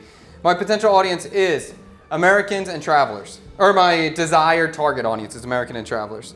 I try to be a little bit of a bridge for people who want to come here to understand what they're walking into, to help them have a better trip, to help spread the good word of Vietnamese cuisine because it's top tier. And I guess we're talking about my OG YouTube page. This new page is different. And also for Viet Qs and Vietnamese traveling overseas who are just missing home. And so I think that's very valuable very helpful to them to feel nostalgic or to enjoy it, to remember their hometown. And honestly, that's really just because of ad revenue. YouTube, every country you get different ad revenue rates depending on who's watching your content. And America just pays the highest. They just pay the highest. And unfortunately, like if I make a video that's a banger here that gets 1 million views for a Vietnamese audience, it'll pay the same as a view that gets 10,000 views to an American audience. And I have no control over that. That's just the reality of online video content. So I have to go. Hold on, I hear my baby crying. Let me just check. Are we okay? Is she okay?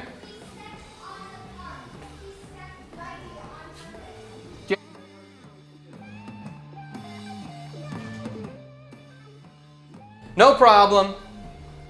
It's all good, just siblings. You okay? Yeah. Okay.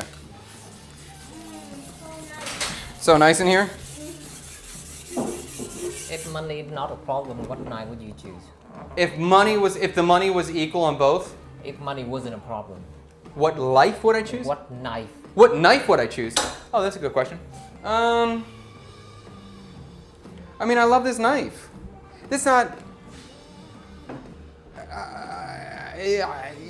It's hard to live. I can't like. I love this knife so much, but I wouldn't want to live with just this knife. This knife doesn't work for everything. This knife is delicate, so I can't use this for like real big prep tasks. But I love it. I'd want a bigger knife. If I can get this thing another 6-8 inches on there, I would love that thing. It'd be so cool. I would like that. But if I could only have one knife, I would just have a good chef's knife. I mean, this Mizuno Swedish steel. This is a badass chef's knife. This is not expensive. I bought this for $115 probably 20 years ago. No, more than that. I probably bought this when I was 18. I probably bought this 22 years ago for about 110, 115 bucks. Still here, missing the tip. That tends to happen. But this is a great knife. And this is carbon steel. It's badass. But again, this is carbon steel. So a carbon steel knife is going to rust when it interacts with water if you don't dry it. It's going to discolor when you cut citrus fruits on it or onions on it. So it's not ideal for all situations. I think for me, I do need to have a little bit of knife variety. I think I would need at least 5 for me to feel comfortable. I need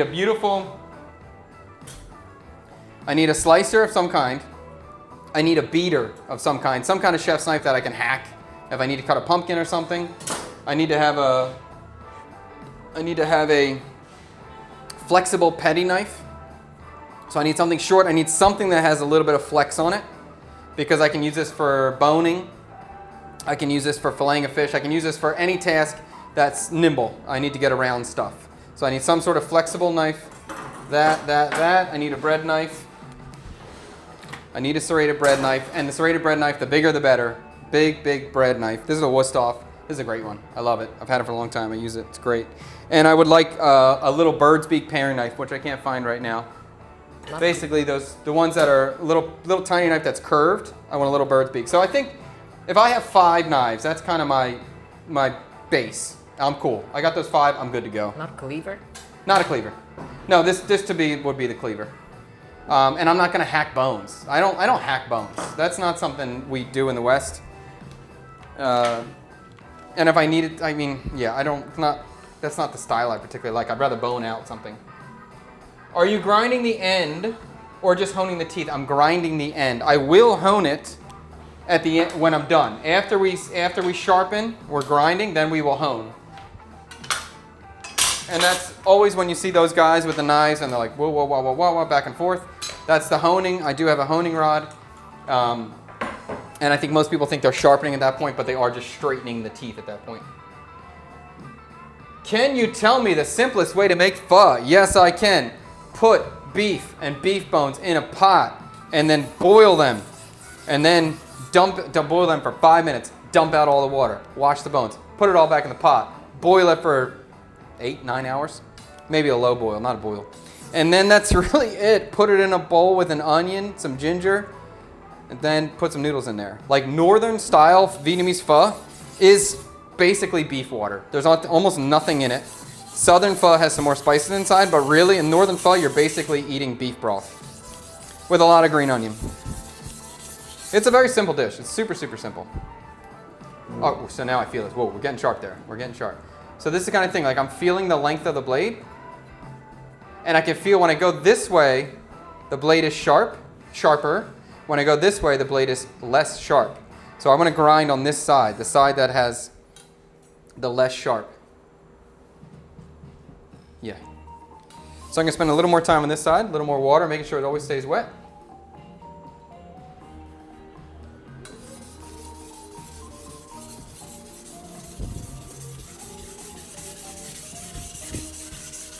And once I feel that this is consistently the same sharpness on the whole length of the blade, I can then decide to stop here, or I can move up to the next grit. And the higher you take it in terms of the grit level, the more sharp the blade can get. But the sharper the blade gets, the more fragile the blade gets. The easier it is to dull. So there's kind of a trade-off. If you have a knife that you think you're going to be using for a lot of heavy tasks, you're going to be cutting carrots, you're going to be cutting pumpkin, you may interact with a bone here and there, you don't want to take that to the finest, thinnest edge you can, because the thinnest edge you can will get dull quicker. So if you have a really thin edge, if you're just cutting sushi, if you're just cutting fish, you know you're never going to touch bone, then you could take that all the way up to the finest edge you can take it. So that would be like this 10,000 grit stone. But I'm not going to do this for most of my knives. Only for the super, super fine ones. So it's not like the sharper it is, the better. Because once it's fairly sharp, or like pretty damn sharp, it's pretty damn sharp. But you don't need to make it ultra hyper, the most sharp ever, unless you're only cutting super soft things with it.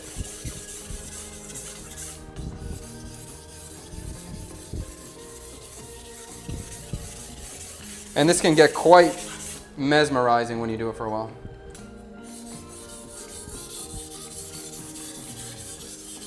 But again, it's super, super hands-on. You have to be feeling this all the time. It's the same thing with cooking. You have to be tasting and seasoning for salt all the time, and that's how you're going to get better. This is the same. You have to be aware of what you're doing. It's very hands-on. Your fingers are feeling every moment. I'm listening, I'm thinking, I'm hearing, everything about it. That's the only way you get better at this.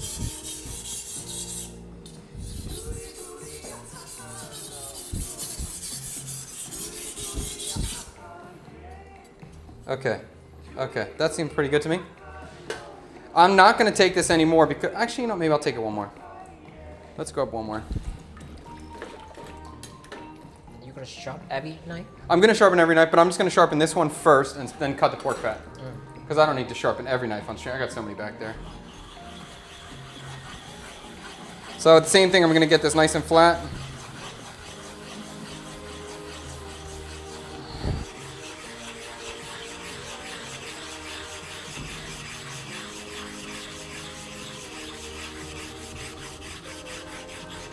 Is JD up there alone by herself right now? Is she okay? You hurt her? What did you do to hurt her? What did you do to hurt her is my question. You pinched her arm. Okay. And? No, yesterday. What did you say? Yesterday I told both of them not to kick this spot because... I understand, that hurts a lot. I get it. And then she kicks it on purpose twice today. I can understand that. Did Did you talk to her before you pinched her or anything? Or you just... I told her, do you want me to hurt you, Ray? Oh. Do you want me? Okay. And then she just kept continuing. So I had to hurt her. I can understand that. I get it. And now, Lauren and Mom's going to come back in the room. No. Do you understand... do you feel like you hurt her a lot or you hurt her a little bit? I just pinched her arm and stepped on her leg. You stepped on her leg? Well, I didn't crush it. Oh, I'm glad you didn't crush it. Maybe a little pinch is appropriate. I understood that. But stepping on her leg is not really necessary. That seems like rubbing it in there. After you pinched her, she did it again? Yeah. Well, obviously, because she's trying to fight me now.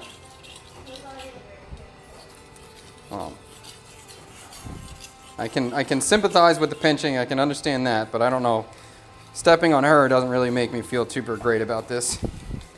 But we will talk about that later. I thought Mom was at yoga. Yeah, so maybe we just need to check on her. Even if you're pissed, we can just run up and just make sure she's okay. You can tell her, JD, I'm angry at you right now, but I'm still your brother. I just want to make sure that you're okay, and then you can come back down. That's what you said? So did you check on her already? I already checked on her, but before I could even talk, Okay, so maybe we just go upstairs one more time and just make sure everything's fine. You can even take the elevator out. Just go up there and tell her, JD, I'm really upset with you. I told you not to do this and you hurt me and that's why I pinched you. But I'm still your brother and I'm just making sure that you're okay. All right, and then you can come down. I think just making sure she's fine. That she's not up there just crying by herself in the dark. That would not be cool. So can you go do that for me? Even though I understand you're angry and you don't have to do anything besides just check on her. That's all I'm asking. Dad, Yes, buddy. best knife. My best knife. My son has asked me, what is my best knife? Best is a very hard word because I don't know what best means, but my favorite knife is my Suisin Enox Sujihiki. Wow. This is my favorite knife ever. It's so thin, so sharp, so light and nimble. I love it. That's my best. So, this elevator, how often does it get used? As little as possible. We're trying to save money. Our electric bill last month was $350. Ooh, it's good now. It's good now. Our electric bill was $350 last month. So, we're trying to use the elevator as little as possible. If the only kind of the rule is if you're going from the basement to the top, then you can take the elevator. Or if your legs are really tired, you can take the elevator, especially if you're JD. If you're carrying something, you can take the elevator. But we try to take the stairs, and Liam and I are getting stronger every day, right, Liam? Yeah. All right, so I'm going to wipe this board down. Huh? Oh, sure, we can play a game right now. Let me get this down. I'm going to start cutting, get my board out, and we're going to cut all this pork fat. So Tang's mom sent us pork fat from the countryside. So we have a big old hunt. We're going to render that out right now.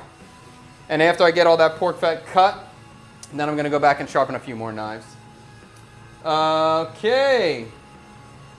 I went to a I don't know if I can say that. That's a weird word. The other day, after your last live stream and had the gumtam. Wait, what? I went to Sudumakase. I thought it was well done gumtam and good starter for the tourists. Comes with kimchi, which worked really well. Oh, I think is that the spot that does the gumtam omakase? I saw something about this. I didn't try this yet. Huh? I see. Do you know what that is? She okay? She's breathing feet the cabinet set before. Oh, that's okay. Okay. All right, so I'm going to get my board out. Not the blue one, because Tang hates the blue one. Say what? Oh, that one. Oh, okay. Oh, okay, that was the Kwanangon gumtam spot. That's right. Me likey fried chickie. I like a fried chickie as well. Interesting, you just touched the exact same thing on a video from 2 years ago that I was watching this morning where you were eating with a girl from the Back of the Bike tours. What touched the exact same thing? I don't know what you're talking about. Chad, as a fellow PA native, I love your vids. Always watch your content when I'm eating food myself. Cool. Glad to hear it. I miss Pennsylvania. Pennsylvania's a great state. Tell us about the food you ate growing up. The token Asian lifter. The food I ate growing up. My mom cooked a lot.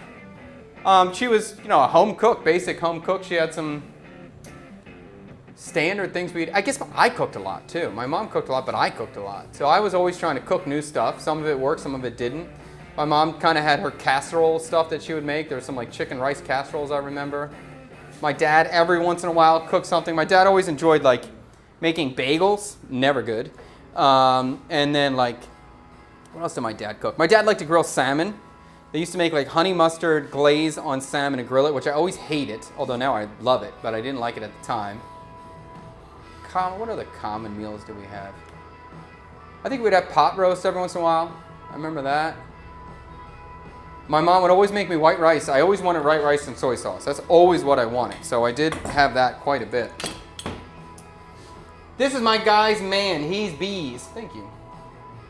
I'm wondering how many fans here are like me who die a little bit inside the moment Chad cuts the video the moment he's about to walk into the fishing store. The fish tank stores here are good. A fish tank stores here. I'll definitely do a short for you. I'll show it one time. How do you sharpen a bread knife? You don't. You don't. You can sharpen serrated knives. It's incredibly difficult to do it. I don't even. But so the bread knives, I would just replace them every couple years. They last. They really do last. If you buy a decent bread knife, it's going to last for years. But I'm buying. I made beef tallow for the first time. Is it safe to eat the crispy bits after the fat burner's out? 100%. Go for it. Absolutely. Be one with the knife. Yes. You don't play with JD. JD is brutal. She's got 2 brothers. She's the sweetest girl in the world, but she's tough. And she's also a beast at Fortnite. She got 2 kills right when she landed yesterday. She did great. She's doing so good.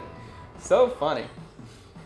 The information, love the information, but it's the most piercing ASMR ever. Which one of your kids is your favorite? That's not, I don't know. When you have a lot of kids, it depends on the day. Who's ever pissing you off the least.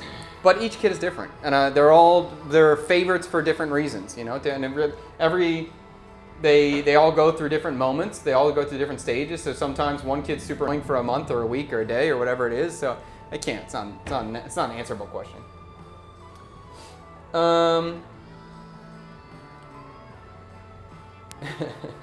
Does Tang have a YouTube channel? Nope.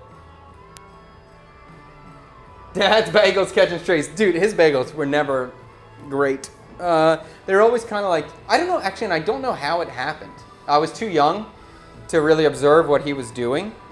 But I just remember, like, the bagels, some parts of the bagel was kind of still, like, boiled, and the other part was, like, baked. So there'd be parts that were just, like, the color wasn't consistent on them, and there was parts that were not, like, fully baked out. And I guess when I'm doing this, you know, just vaguely remembering, the oven wasn't hot enough, and you probably just didn't keep them in the oven long enough. What are some struggle meals you made? When I was in Chicago, I had no money. I ate a lot of beans. And I buy a roasted chicken that would last 2 or 3 meals, and I have beans with it. Rice, pancake, or what was it? Breakfast for dinner. Pancakes and scrambled eggs for dinner. And then I just white bread with bologna and mayonnaise. That was it. I don't remember ever eating just a mayonnaise sandwich. Maybe mayonnaise and cheese. Just cheese sandwich. A lot of white bread. Maybe if I was feeling fancy, wheat bread. But mostly it was kind of cheap bread and beans. Oh, okay. PA is top tier state, man, especially to grow up in. I always appreciate the reference Michael and yourself make regarding Philly. PA is a top tier state. It really is. I hope it stays top tier. I hope whoever's getting voted into government right now keeps the state beautiful. I hope whoever gets voted into government in every state in America right now, keep the state pretty. Keep the nature there. Don't destroy the frickin' nature. What's the hardest thing you've had to cook? Let me think about that, John, as I steal this knife. So the blade is sharpened, right? So this blade's pretty damn sharp right now. And if we can imagine it, we do it on the stone where it's kind of a rough surface. So the blade edge is kind of a little bit wavy and a little bit bent. Or you can almost think of it like, it's almost like this, where the teeth are kind of not straight. And then when we hone it, we're going to kind of straighten the teeth out so it all becomes one sort of tight point. And so this is the best steel in the whole world. This steel is the best. You can buy, usually you see a steel, they're kind of a round tube, and they're okay. This is an F-Deek. What do they call this one? A flat steel. There's also one called a multi-cut. There's 2 different varieties. One has a little bit more ridges. Either one. They're both fantastic. But this steel is so damn good. It really, really works better than those round steels you would normally see. But this steel's $100, or was 100, probably 150 now. And very, very quickly does this straighten your edge very fast. The only thing is, if you're struggling with how much the cost of this would be, even though it lasts forever, and I assume it's got to be over $150 at this point. You can get a ceramic steel for about 20. Well, they were $20 before. Maybe they're 30 or 40 or 50 now. I don't know. They're great as well, almost equally as functional, but they break. So if you drop it, it's going to break. So that's the one downside about them. And I think you'll see a lot of people when they steel, they will go down like this, I don't prefer this method because I don't like the idea of pulling a blade to my arms, to my hands. I think that's just unsafe. It's not a good idea. Oh, there's JD. She's okay. She's okay. So I always like to keep my steel down, and I like to be going in a motion downwards, away from my body. At all times, you want to be as safe as possible and always keep a blade going away from your body. With the sharpening of it, where you see me put my fingers on the blade, is the only time that I actively will be putting my body close to the edge of the blade, but not by choice. I have to do it that method. Looks good. Blade's good. Blade's clean. Sharp. We can start cutting. So, I got a crap ton of pork fat from Tang's mom. Oh my god. This is countryside pork fat. We're very excited. Thank you so much, Tang's mom. Shout out to Tang's mom, who will never watch this video. She doesn't understand English. But we appreciate your fat. It's coq au vin. Did I answer this question? What's the hardest dish that you had to make? I really don't think any dish is hard, honestly. I really don't think there's any dish that's hard. Every dish is step by step. Usually every single step for every single dish is simple. Some dishes just have a lot of steps, but each step is simple along the process. I have dishes that make me nervous. That happens all the time. So I get nervous. What dish made me the most nervous I have been recently, in recent memory, is when I made a duck ham. I had a whole duck and I hammed it. I put it in a brining curing liquid for days, and then I roasted the duck whole for Christmas dinner. I haven't roasted many ducks, so I had fear on that. I've never hammed a duck, so I had fear on what that was going to come out to be. And the whole time I'm cooking in front of 12 people, I just don't want to screw it up. So that was very nerve-wracking to me. It was great, though. Really fantastic. And usually anytime I'm cooking a steak or an expensive protein item, I'm a little bit nervous, especially if I have a team, especially if I'm cooking in front of 12 people. So I just don't want to overcook stuff. So I still even have that fear. Even though I trust my skill set and my abilities, I'm still nervous when I cook a large piece of protein that you only get one shot when you're going to get that cut. Did you overcook it, or did you cook it well? And that's a nerve-wracking thing. Okay, great transition of the history here. The hardest game you're gonna play. What? Oh, okay. Tank's got beautiful transition. Tank's got a little game for us to play. The food guesser. Let's get it. So as we got this little guesser game going on, I'm going to be cutting this pork fat into small cubes. So this will be my hand. I'll be working on this for a while, so this will be perfect timing. All right, what do you got for us, Tang? What is this? Food guesser. Give me a short opening, like. What is this? This is the geography? Yeah. Oh, okay. Food guesser. Do you know where this food is going to come from? Can you beat my high score? Can you beat, or how about this? Are you a bigger foodie than me? Can you beat my high score? Let's find out. Okay. So we don't know the name of the dish? Not right now. After No. two guess. So in the ingredients, there's olives, capers, anchovies, garlic, lemon juice, and herbs. It sounds Italian. It says Mediterranean. The dish is made by blending black olives, capers, anchovies, garlic, lemon juice, and olive oil in a thick paste. The ingredients are combined in a food processor and smooth. The savory spread can be served as an appetizer. Wait, is this just tapenade? Is that what that is? That looks Greek to me. I think this is Greek. Do you guys know what this is? I'm not going to look in the chat because I don't want you to tell me. Greece? I think it's Greece. Warm. Warm.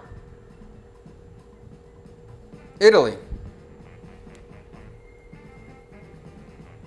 Border. Borders Italy. Actually, this is kind of hard when I'm trying to clean pork fat too. Borders Italy. Is a tapenade. That is a tapenade. It is a tapenade. I knew it. But where does that come from? The original place. What borders Italy? Spain? Yeah, but that's tapenade. It's not from Spain. Is it? Maybe it is. Try Spain. A Spanish tapenade? Oh, maybe that is a Spanish tapenade. Spanish? Spain? Yeah, let's try Spain. Border. Borders. We're gonna need a map out here. We gotta get we got a little bit of fat here. We're gonna have to get a yeah, so Frito, Spain. No, this is definitely a tapenade. I don't know. France? No, it's not France. Nem nung. Isn't tapenade French? Is tapenade French? Really? Correct. Wow! I can't believe that's from France. Okay. Next game. Okay, I'm shocked by that one. Lamb, bread, chickpeas, onion, garlic, turmeric, cumin, coriander, cinnamon, salt, water. This dish is made by simmering lamb or beef with vegetables, chickpeas, and spices in a pot. Once the meat is tender, pieces of flatbread are placed on the bottom of the pot, and the meat mixture is poured on top. The dish is left to simmer until the bread absorbs the flavors of the meat and vegetables. Is served with hot and enjoyed with... That's an interesting dish, for one thing. I think it's like Afghanistan. I think I just saw Sunnyside do stuff like this. It's like Afghanistan, Iraq, Iran. Let's go Iraq. Oh no, Iran.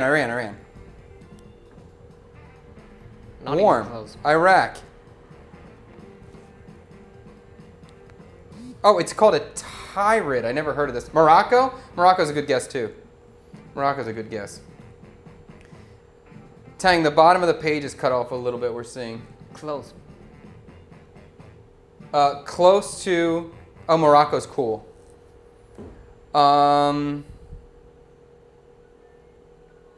What am I thinking? We did Afghanistan. Afghanistan was my big bet there. With that kind of bread... I mean, this is just beyond my skill set, like beyond my expertise. I don't know this area of the world in terms of cuisine. I just like the idea of putting the bread on the bottom, the meat goes on top. That's so unique. That's so interesting. Tang, our camera's frozen. Turkey? I don't think it's Turkey. It's not India. What frozen? Oh, Egypt. Yeah, definitely some arid country, that's for sure. Egypt? Throw an Egypt in there. I'm not getting Egypt. No. Warm.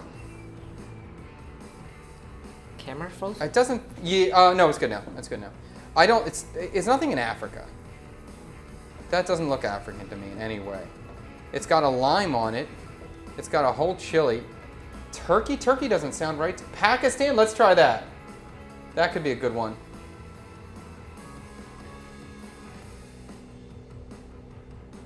No. Is that it? No. Some Saudi Arabia. Oh, Saudi Arabia. Oh, that's a bummer. All right, so I'm going to keep cutting this fat as we're doing here. So again, I'm just cutting this in small cubes. We're going to render this out. Next one. Oh, that looks good. All-purpose flour, ricotta cheese, spinach. This is Italy. Come on now. The dish involves creating pasta dough, rolling out thinly. Is there anyone else besides Italy for that shape of ravioli? That's got to be Italy. Italy? Italy. Yeah, Correct. that's too easy. I don't know any other country that shapes a stuffed pasta like that. But I also don't know everything. Okra, tomatoes, onions, garlic, olive oil, salt and pepper, coriander. What are the big pieces? Okra and tomato. This dish is made by sauteing diced onions, garlic, and tomatoes in olive oil. Okra is then added and cooked until slightly browned. Tomato sauce, beef broth, and spices such as cumin and paprika are added to this mixture. The dish simmers until the okra is tender and the flavors have melded together. It's typically served over rice or with bread. See, I thought maybe it was African. But the rice and bread, no, I don't think that's going to be African. This is so... You make this before. Huh? You make this before. That's ratatouille? No, it's not. You make it now. I made that before? Gumbo. That's gumbo? That's not gumbo. They have okra. No, that's not gumbo. Gumbo would have to say it has toasted flour. Gumbo has meat in it. No, that's not gumbo. This is something like... I don't know, but this fat is really nice texture to cook with right now. A cut. It's very thick. Got some hair in here. got a little bit of hair in here. This dish is so... What do I say? So not outstanding. So like just basic. It's too hard to say. It could be anywhere. There's almost nothing in it. We're talking about tomatoes and okra. How many cuisines use tomato? It has olive oil though. So olive oil does put us somewhere. We're in the Mediterranean. We're potentially in the Middle East. I mean, I guess let's just start. Let's throw a grease out there and see if we're close. The okra. I don't know how much grease uses okra, though. I don't think they use okra too much. Borders. So are we on Italy, then? Coriander? Yeah, it could be. Italy? Yeah, go for it. Not. Was that a hot? Oh, so it's closer to grease. Kenya? No, not Kenya. It's a stew, Greece. Could be Turkey. Does Turkey border Greece, really? Correct. Yeah, Turkey? There's so many countries that has the same. Exactly. Yeah, that's why I thought that dish was hard, because it's so generic. What is it? Cow's milk, salt, rennet, paprika, chili peppers are optional. This traditional cheese made from cow's milk, characterized by stiffly creamy yet crumbly texture. It can be crafted in red or white varieties. With the red version incorporating paprika for added spice, the flavor is rich and tangy, often developing more complex as it ages. Its unique name translates to chokes the chicken, hinting at the cheese's unique texture when eating. Whoa, I don't think I have any idea. What's the only paprika one I can think of? Is it Gouda? No, not Gouda. What's the one that has paprika on it? I have no idea. I don't know this cheese, dude. I'm out. Oh, we got another Gouda jamming. Maybe we're on the same page. Tang, can you lower the bottom window a little so we can see more, please? Anybody got guesses? I have no idea what this one is. No idea. Oh, TikTok, you guys can't even see what we're doing. Oh, that sucks. You can't see the game we got going. And there's nothing we can do about that either. Damn it. Can you guys see clear? Do you know? I have no idea. Let's see if anybody in chat's got any idea. The chokes the chicken makes me think that it's a crumbly texture. Let's try Gouda. Oh, where's Gouda from? Holland? Oh, okay. Let's try Holland. Poland? Yeah. Poland or? Holland. Holl. There you go. Oh no. Oh, never mind. Okay. Where would be? I have no idea.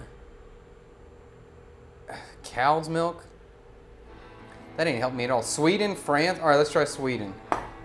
Sweden's where I'm gonna go. Not even close. Warm. Warm. Ireland? What kind of cheese shape is that? I mean, that looks French, maybe. Do Ireland, try France next. Warm. France.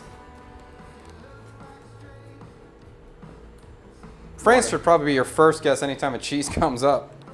Border. Bordering France. Where this cheese is going to come from. Holland, aka the Netherlands. Thank you there. Frozen yak. Armenia? I don't think so.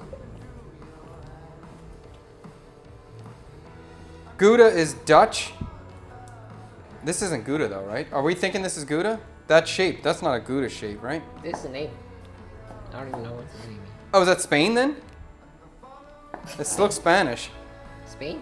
Yeah. Last guess here. Go ahead. Two. Correct? Hey! Okay. That's cool. Okay, back to the pork. Okay. Do your family have any other recent heritage, or are you just purely American as far as you're aware? My mother's side of the family came from Germany. My father's side of the family came from Russia.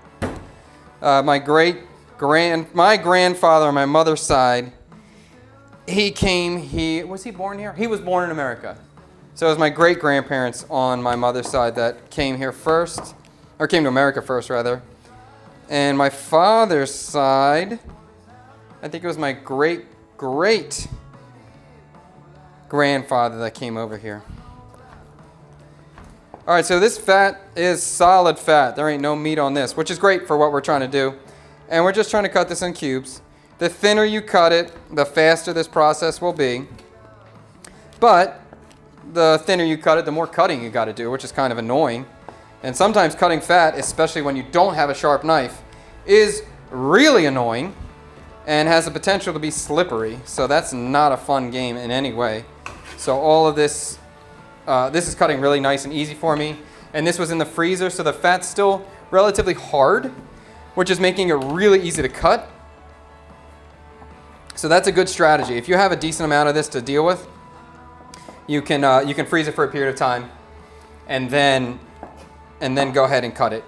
Even if you freeze it rock solid, like last night, this was rock solid. I put it in the refrigerator overnight, And then that's about it. Now the temperature's pretty damn perfect. Pretty fantastic. And you could do this with any sort of animal fat that you possibly have. Any animal fat will work. I can't think of any animal fat that doesn't work. You can do this with any animal fat. I wouldn't mix fats, per se. I guess you could. It would be a little... I wouldn't want to. It would not be my choice to mix animal fat. Not human. Huh? Not human. Not human. I've never tried that, and nor am I involved with any sort of that behavior. I don't think I'm high enough on the food chain to be in that behavior. I got to be a president. Do you drink water while you cook? Yes, I do, for sure. I drink everything. Okay. And again, this is actually pretty nice. Pretty easy to work with, so I appreciate all that. A lot of this work's been done for me. And you can see there's no skin on this either. This is just pure fat, which is really nice for me. I think when I was growing up, right, we really, at least my mother was very fat conscious at that time period. In America, the common knowledge of the day was fat was bad and we should avoid fat. So pork fat was not something I grew up having. It was something my mother avoided at all costs. So we use seed oils or olive oil, or tried to just basically do everything no fat. We had like Pam spray and stuff like that. At this point in my life, I love animal fat. I think for me, I prefer cooking with animal fat or butter at all times. I think that's and coconut oil. That's the premier. Nothing's better. Pork fat, pretty damn great. Pretty darn easy to make it. Pretty affordable to get a lot of pork fat. But I think probably chicken fat and duck fat would be the best. Maybe chicken fat is like the peak of animal fat, the best. Beef fat's really good as well, but it's just very, very strong with flavor. Like you can cook almost anything where that this is, I need to want to have. Lamb fat's kind of strong flavor to it, but it's still usable and still quite good. The reason why this doesn't have a skin is incredibly Tough? Really tough. Is this a certain kind of a black pig? It's like they mix with A wild boar or something? wild boar. Yeah. Is this something that your mom raised pigs all the time? Not just some for the plate to so we can slaughter and have a constant store of meat. Is this just too much fat for your family to deal with? How come this got passed down to me? Did she pass it down to you and then you threw it to me? No. My mom asked me, "Do you want fat so you can stand it?" Oh, okay. Very often, Tang's family are farmers, so very often they just send him meat. This is very common here, that your family from the countryside will just send you meat on the bus for their children in the city. So every once in a while, he gets like 5. How many chickens does your mom send at a time? 10. 10 chickens at a time? Yeah. Oh my God. Oh my So I God. can eat the whole month. Oh my God. So you get, and you fit 10 chickens in that freezer and refrigerator? Probably, yeah. Wow. Maybe 8. I cook 2 Right away? right away. Yeah. Wow. So there you go. So it's very annoying. My knife is sharp now, so it's easier to cut through this. But I did think about throwing it through the food processor. I think if you had it semi-frozen and you threw it through the grater, like the grating blade, that would work out really well. It would cut your fat really small, so your stuff would render out really quick. So I think that would I think that'd be good. I just don't want to clean it. So that's really it. And for me too, in Vietnam, they'll take, Vietnam and a lot of other places, I guess, all this fat that's getting fried, they will also save all the crispy bits, and you could use that and put it on top of your rice or put it in your stir fries, and it's really good. This is just gonna be way too much for me to keep. I'm not gonna keep all these fatty bits. Some of it we'll save, but I really just want the rendered fat for my cooking. Okay, Chad, you lagging? Heard that, Tommy? I feel like OG Crypto's giving us we're good, so hopefully that's solved now. Do you know how to make good borscht? I don't know. Do I know how to make good borscht? I've made good borscht. I shouldn't say. I've made borscht before, and it's pretty good. I don't think I've ever had a bowl of borscht that I thought was great yet. So I don't have really the frame of reference for what a great bowl is.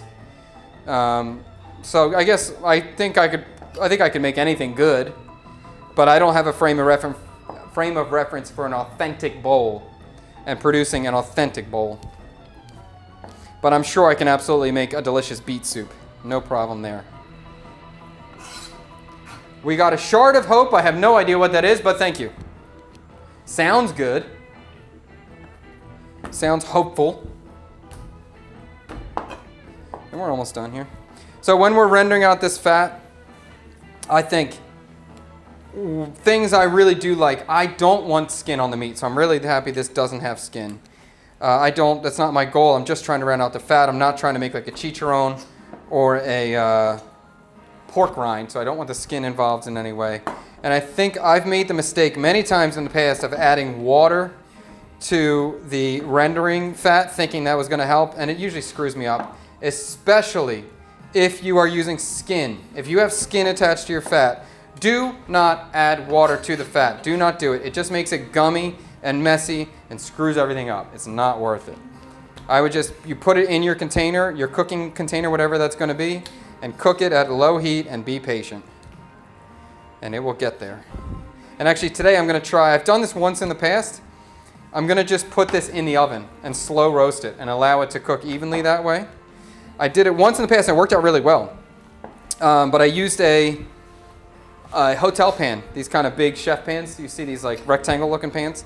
And it worked really well. The fat was good, but kind of the pieces of fat that were in the pan, they kind of left a mark in there. Not food, actual particles, but just coloring in the pan. So today I'm going to throw it in a pot. Hopefully that'll work out well. Are you making tapma, chef? That's not my purpose. My purpose is to make the ma, just the fat. But what he's speaking about, the tapma, is those crispy bits. So the crispy bits will be a byproduct for me that I'm not going to use much of, honestly. It's going to be, this is not a restaurant. This is just my home use. So it's going to be way more than I can consume, nor do I want to consume. I'll probably keep some and sprinkle it on whatever we eat tonight. Tang will take some home if he wants it, but he probably won't take it either. He's a fit gym bro. He can't be eating this kind of fat crystals, crunchy fat bits. I put mine in air fryer. That's a great idea. That's a great idea, yes. Air fryer with a non-stick basket on the bottom, or the non-stick container. Excellent idea. If I had less product, I think that would be the way I would go. That's a great idea. Even microwave. Huh? Even microwave. You've done it in the microwave too? Yeah. Really? It's turned out like really clear flat. I guess you got to just cover with plastic wrap so it doesn't spit everywhere, but that's a great idea too, yes. The big thing for me is like you want to do this at low enough a temperature that you're not caramelizing or really frying the fat itself, because I don't want the fat to be brown. I don't want to introduce roasted pork flavor into the rendered fat. I just want to have clear, pure flavor as much as possible.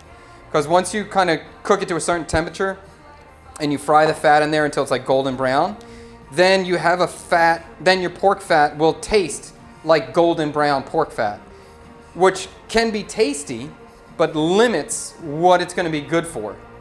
You won't be able to use it for everything because whatever you cook in there is going to taste like toasted golden brown pork fat, which is usually not what I want everything to taste like. I like that sometimes. So I'd rather have complete control. I want to have a very neutral, clear looking fat that I can then cook at a higher heat if I want to have a more toasted flavor to it. I wonder if he reads this. User, I read everything that I can.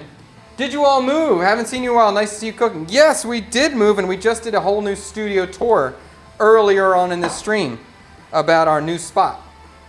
But yes, we have a new house with a studio in the house now, and you can check out the old YouTube stream, or we're going to post a short video on the tour of the new studio too, so you can see that later. Just add aluminum foil to the pan. Yes, this is something you do want to cover. It can spit or splatter if it gets hot enough. My oven temp is going to be really low, so I'm not going to be too worried about it spitting, and I'm using the pot. It's going to have really high sides. But it's definitely not a bad idea to keep it covered. And you don't want to keep it covered, like if you're going to cook it on the stove, you don't want to have it completely tightly covered because condensation will form as the pork is heating up, and then the water will drip into the pork fat, and that doesn't help. I think water is not a good strategy in this. Congrats on the new studio space. Thank you so much. No fruit today. Fred doesn't show up. True. Fred's not here to watch me cut pork fat or sharpen knives. But we will be doing, as soon as I get the secondary system for the studio set up, when I get all my new cabling, I'll be doing a dinner in here soon. I'll invite Freddie. I'll just cook for Freddie and Michael and maybe their loved ones, and we'll try our first like pop-up dinner in here just with the buddies, and we'll see how the space works at nighttime and how we're doing with dinner in here. Counting on Cyber Daddy to show up with a Coke and a bun me. I don't know, but I had one of his vanilla Cokes in here the other day. It's pretty good, not bad. Satisfied it. What time is it there? I don't even know. 12. 12 in the afternoon. Okay, last piece. And that's a lot of fat, bro. A lot of fat. Okay, after this we're gonna play another game. You got another game for us? What do you got?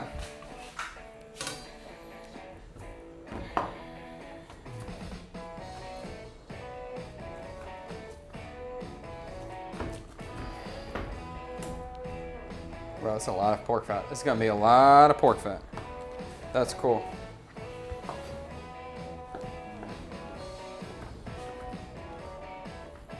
You have $20. Pick your death row meal.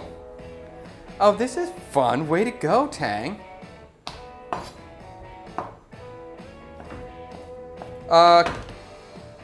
Collard greens, 420. I like your name. Love the new space. I'm coming to eat their new sap. Do you still do your seated small dinners? Not currently. We will bring them back. I can't tell you how many weeks it's going to be. They will be coming back, but they're not in operation yet. I would like to have the basement kitchen built out and the selling on the street running before I start doing dinners in here. I got to do this all one step at a time. Making tallow, yes, we're making tallow, but we're making, not tallow because tallow is beef, we're making lard, we're making pork. Is this preparation, do you want to crown the dish to slowly boil the fat out with enhancing? Do you want to brown the dish? No, I want zero caramelization, none. Absolutely none would be ideal. Chef, get Tang to add a Zoom, picture-in-picture, so Chef Fred and Michael can join the chat. Oh, they're busy right now, but that would be fun too. Maybe when Fred goes to America, we'll try to do that a little bit. Do you cook your regular meals in the studio, or do you have a separate kitchen for that? We do have a separate kitchen. So sometimes, if the kids are cooking breakfast, they're going to be using the separate kitchen. If I am cooking a family dinner, but I just want to shoot it, whether it's just for a short or something, then I'll cook it in here. Usually, if something's being cooked in here, it's to be videotaped. Whether it's going to be live streamed or not, but it's to record it and document it somehow. That's nice that we have two separate kitchens that we can use at this moment. This poor pig doesn't produce any babies, so. This pig didn't produce any babies? So. Oh, that's why it's here right now? Yeah. Sorry, buddy. It's a cycle.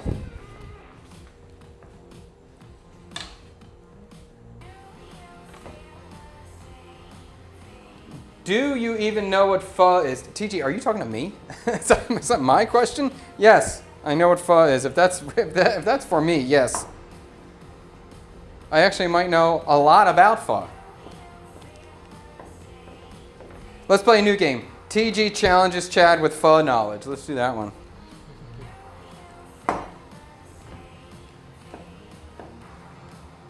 I've actually been to the birthplace of pho. The temple where originally it was created, apparently in Nam Dinh province for the National Pho Festival. Yup. And I've actually had pho cooked by the family lineage who originally created the first bowl. This is all, how do I say? There's disagreements about where the first bowl of pho was created, but at least for the National Pho Festival in the country, they said it comes from this particular family in Nam Dinh, from this particular temple, and I've been there, and I was there during the Pho Festival, and I had the original bowl created in the family. It was very good. It was very good.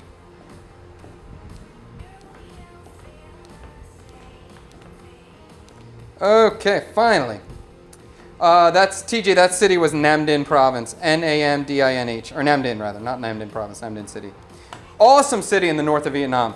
Really, a very cool vibe. I thought I didn't know if I was gonna like it or not. A lot of times in the north of Vietnam, it's a very different vibe than the south of Vietnam.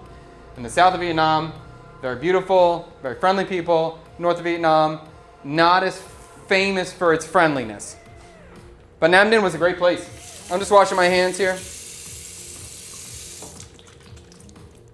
Yeah, Nam Dinh kind of had, it was a little chillier, and it definitely was not as welcoming, but if I smiled at the people around, they all smiled back. They were kind of cautious about me as I was walking through the city, but they were very friendly when I talked to them or if I smiled first. And they were very courteous and nice, and I felt very safe in that city. I liked it a lot. I would go back.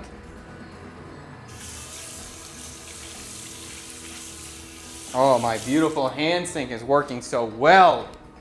I love it. And the knife is sharp. So that cut through there is no problem. You ever miss good old-fashioned corn? SMH? What's SMH mean? Something like that? Corn. Show me how? What is SMH? We get corn here, but I do miss... I miss Jersey corn. If you're from America, like New Jersey, even Pennsylvania, we have incredible corn in America. Like I've never had better corn than in America. So I do miss American corn, a real great one. Shaking my head. Oh, shaking my head. What does that mean? Do I ever miss old-fashioned corn? Shaking my head. I don't understand. But yeah, I do miss great corn. There's good corn here, but it's not great corn. In America, we have great corn. You ever miss American burgers? We get good burgers here too. Does cutting the fat yield more lard? Or what's the reason behind cutting it smaller? It just happens faster. It doesn't yield more lard. You can have it, you don't have to cut it at all. It would take longer to render out. You have a higher risk of caramelizing or coloring the outside before the inside rendered. So you get a smoother, faster render when you cut it smaller. But something I've never tried before that I think would totally work would be just you can put those big pieces of pork fat in a sous vide bag or a circulating bag or a vacuum seal bag. And then if you cooked it in a water bath, that would probably work out really well. Maybe there's some concerns about the water not hitting a high enough temperature to melt out the fat. I'm not positive. I think it would work though. Chef Cleaner Station, I'm working on it. I'm getting there. Do you still like Sao Lun variety of pho the most? I do. I like, what's it called? Pho Tin. Sao, what's that called? Soul. Huh? Pho Tin by Soul. Pho Tin by Soul, but no, the style of pho. Pho Tin. No, not Pho Tin. Pho, Thái Lan. Thailand. No, not Pho Thailand. Pho, the stir fry with garlic. It's Thái Lan. Really? Yeah. Yeah. Really? Yeah, Thái Lan. Okay, fine. I'll take it. Yes, my favorite style of pho right now is where they take the raw beef, they wok fry it with garlic, and then that stir-fried beef goes straight into your bowl of pho. That's my favorite style, and that is a northern style. My Vietnamese friend said she'd be ready in 5 minutes. That was 2 bowls of pho ago. Pho only became popular because of social media. I don't understand the hype. That's not true at all. That is not true. But pho became popular because people were hungry and all they had was beef bones. And pho became popular outside of Vietnam because pho became popular before social media was around. But pho became popular outside of Vietnam because it's easy to produce outside of Vietnam. It requires no specialty ingredients. There's no specialty herbs like the rest of Vietnamese cuisine. It fits, wow, look at that young man in there. It fits most dietary restrictions. There's no gluten, there's no pork. It's only beef and rice. So most people can consume it. It's easy to make for a lot of people. It's easy to make for Vietnamese who are immigrants or traveling overseas, so it's easy for them to produce hundreds of bowls a day. There's a lot of reasons why pho became the gold standard of Vietnamese cuisine outside of Vietnam. I don't think it's social media that did it. And I do think it's overhyped. I'll say that. I do agree with the hype part. I think it's overhyped. I would almost say, can I say that pho is the worst soup in Vietnam? I think pho might be the worst soup in Vietnam. I think that might be a true statement. Okay. I might think that mien gà is maybe worse than pho. Yeah. But I think I like every bún soup better than pho that I can think of. Okay. Spark out some controversy here. I think pho is the worst soup in Vietnam. Yeah. And I think that just says how good the Vietnamese soup scene is, that there are so many top tier soups here, that the most popular soup that people know from Vietnamese cuisine is the bottom to me. But again, I think mien ga is probably below pho. Personally, I think there's at least 6 more soup that better than pho. Oh yes. Yeah. Oh, there's way more than 6 soups that are better than pho. Yeah. But what do you think is the worst soup? What is the worst Vietnamese soup? I'm curious what you guys think too. What is your, if you know about Viet cuisine? I don't know. Bún quẩy. Bún quai. Bún quai is bad too. Yeah. Yes, bún quai. Okay, I'll put pho above bún quai. Yes. Bún quẩy is just so... Bún quai is nothing. Yeah, it's nothing. Yeah, bún quai is BS. Mien ga to me is BS. Yeah, so because I like pho ga. I like pho ga more than I like mien ga. Yeah, yeah. I guess now that I say that, I might get a lot of SMHs on me. Is Wednesday's show Will It Bun Me? Yeah, okay, let's vote for that. All right, let me just think here. Okay, let me do this. We're gonna get ready to vote on Will It Bun Me. So as I said today, I'm going to try to do this in the oven. Before I did this, last time, I put just basically this hotel pan in the oven at a low heat. It totally worked. I think it probably worked better than doing it on a stove. The only thing that happened was like when I cleaned it out, you can see like this pan, how it has brown marks in it. The pan was difficult to clean. So I'm wondering if I do it in the pot, will I get a better result? So I'm gonna try that today. But I'm gonna turn my stove on, and I might even cook it on the stove just for the first minute or two to get it moving and get the process started. I see a chat, what is the best Vietnamese soup over there in the chats? I'm gonna get to that in a second. That is an impossible question, but actually I can answer that question, I think. All right, so let me get that. I see a little piece of hair I want to pull out of here. This was definitely a wild boar.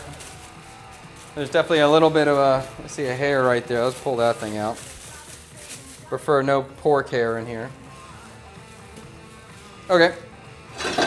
All right, so I'm going to put all my pork fat into the pot. I'm going to turn my TikTok-y camera because we love our TikTokers, even though TikTok platform's not my favorite. Please, TikTok, come back to your glory days. Pork fat's all going in. And we do not want to get color. High heat is not the answer. We do not want to be frying. We want to take, the longer the better. You're probably not going to see the end of this process. If I can get, I would rather this take 3 long hours than try to get this done in 20 minutes. I'm turning the heat up at a decent heat right now, on a higher heat, just to get it started. But we're going to quickly transfer this into a low temperature oven. And low temperature oven to me, 225 Fahrenheit, like 115 Celsius, something like that. Gonna probably be a good place to be. I would say the lower the better. Okay, so this Wednesday will be the show Will It Bun Me? The show where we try to take classic, traditional, globally recognized dishes and find out, can we transform that traditional dish, that classic dish, and put it inside of a bun me and it tastes great. That the dish still holds its character to what makes it the dish, and that it becomes a delicious bun mi. That we have crispy, crackly bread, that we have balance, that we have a contrast between fresh vegetable component and the protein source. So if you guys want to start thinking about what challenge or what do you want to see in terms of like Will It Bun Me, start thinking about that. We'll talk about that soon. We'll put it in the chat and we'll vote on it. We'll figure out what we're going to do on Wednesday. Ready to play the game? 1 second. Jersey corn can't be beat. Yes, I agree with that 100%. Let me light my stove. Jersey corn is so good. I think we might get, one day we're going to get Tang in America. We're going to get him there. And if we can get Tang in America to eat Jersey corn during the summer, he might even cry how good it is. Okay, I'm excited now. I can hear my pork, it's crackling. That means it's too hot. I turned it down. I don't know, is this pan, is this gonna fit in here? Yes, okay, great, fantastic. All right, so I'm gonna get this pork, all I wanna do is stir it up and have all of it hot before I throw it in the oven. Otherwise, it will take quite a while. I'm not adding anything to the fat. Nothing. Nothing at all. No water, no salt, and no nothing. Fat in a pan, that's it. Was the one thing I did try before, I don't remember how well it worked. I think it did work. Was to do this over a double boiler. I thought about doing that too, where I have water on the bottom, a big bowl on top of the pot, and basically we steam the fat. And if we did that, there's no way it's going to caramelize or brown. So that's probably like the most foolproof method, although that takes the longest. So that's not the best idea. Do you feel safer in Vietnam versus other American cities? 100%. 100%. I almost have zero fear at all here in terms of physical crime just from local citizens. There's nothing, no fear like that in any way. Fear of getting kicked out for visa issues, that's a real issue. I'm lucky enough that I don't have to deal with that kind of thing. My visa's strong. You know, I'm married here and kids, so that's not an issue for me. But that could be a fear that you may have living here. But physical danger, nothing, like zero. Great pho is flavorful. Make your version of pho. I'd like to say, I do have a pho video on YouTube. We've done it in the past. I've done a few different things on YouTube already. And great pho is flavorful. Yeah. I think most pho is pretty bland. Most pho is bland. Who's the hip young man? Well, that's me. What's your Mount Rushmore Vietnamese dishes? Okay, that's a good one. And so somebody else was asking about my favorite soup. So that will get put in, that will answer that question. Hold on, first, Chad, you suck, Chad, a great bicycle emoji, anything. Thank you so much, JT. Love that. That's a top tier. That's a chatter right there. Okay, Mount Rushmore of Vietnamese dishes, and my favorite Vietnamese soup will go in there. Best soup in Vietnam to me, bún bò Huế. The best soup there is. It's like the best. So that's it. The other one, bún chả. Bún chả is probably my favorite dish of all time in Vietnamese cuisine. So that's the two. Cyber Daddy might disagree though. Cyber Daddy don't know what he's talking about. They don't know what he's talking about. Southern Vietnamese don't know what they're talking about. Bún chả is the best. The third would probably be bánh khọt or bánh xèo. I think I'll just say bánh xèo as the third. Fourth is probably going to be mì Quảng. And then like this gets really hard to narrow this down afterwards. We had gao lao yesterday. It's so good. I really like gao lao a lot. Cơm tam is so good too. Bún chả rô đam is so good too. Like now trying to narrow this down to the fifth after the four are easy. And trying to make it a fifth one is really freaking hard. But I think I will throw out, dude, that's hard. I guess I have to include a rice dish because rice is so prevalent. So I'll say cơm tam. Although actually I changed my mind. Gỏi cuốn, top 5. Gỏi cuốn, not like gỏi cuốn, aka summer roll. Not like a street version of gỏi cuốn or a summer roll. I mean like a nice one or one you make at home. Incredible. And I'll tell you, yesterday I had a very big Vietnamese moment in my life. Hold on, I have to remember where this was. I was watching somebody and I just saw fish sauce in a cup with sliced chili in it. That's all it was. And it made me salivate so much. I just saw fish sauce in a bowl with chili. If you're Viet or you really know Viet food, you'll know how common that is here and how just straight up of a dipping sauce that is. And I think most non-Viets can appreciate that. But I'm at a new stage in my life where I just saw fish sauce in a bowl with chili and I was like, oh my God, that sounds so good. And all I thought about was just dipping boiled pork into fish sauce and chili and eating it with white rice. And I was like, ah. So I have entered a new stage. I don't know what this is called. I don't know what level I'm at now, but that really was so exciting for me that I thought, you know what, tomorrow we're just gonna have some boiled pork with fish sauce and chili.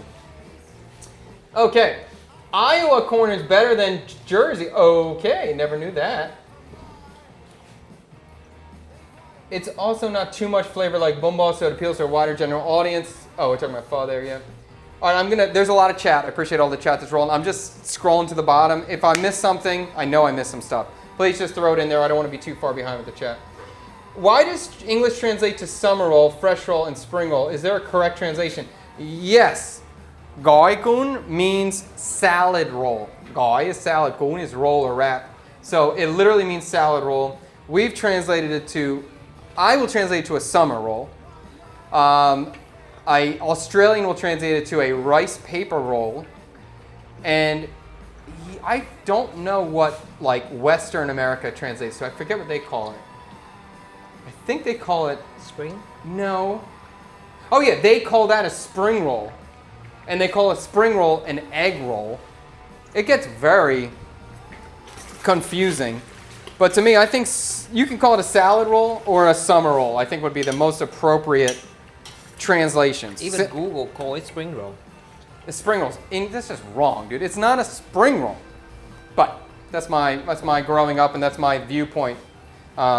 Because an egg, they would call a spring roll. Well, I call it jayol. Or what Viets would call it jayol. I call it spring roll.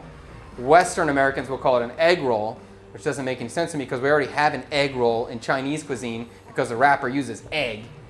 But in a jayol, a spring roll, there's no egg in it, but we call it an egg roll. It's very confusing.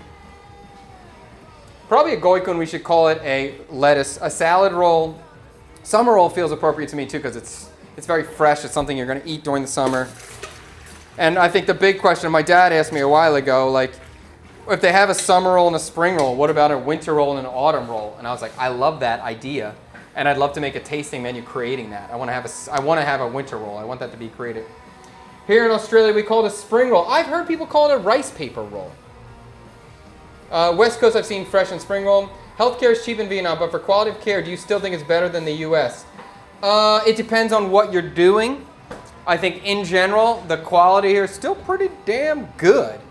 But I have no direct experience with this. I'm told you need heart surgery, you need brain surgery, you need some cancer treatment and stuff like that. It's not great. Anyone who has any money, if they need heart surgery or brain surgery, they're going to Singapore. They're not doing that here. From what I'm told, this is I'm talking out of hearsay. But in general, your basic normal stuff is still pretty great, no problem. And you can if you watch the show, Cyber Daddy's here all the time. He's gone through a lot of stress and treatments with his daughter. His daughter just got her lung removed. Maybe it wasn't a comfortable recovery process. The recovery room was pretty terrible, but the actual surgery room was nice. Surgery was done properly. Baby's perfectly healthy and super happy. And the cost, minimal, very minimal. We're talking a few $100s for getting a lung removed here, and it worked out well.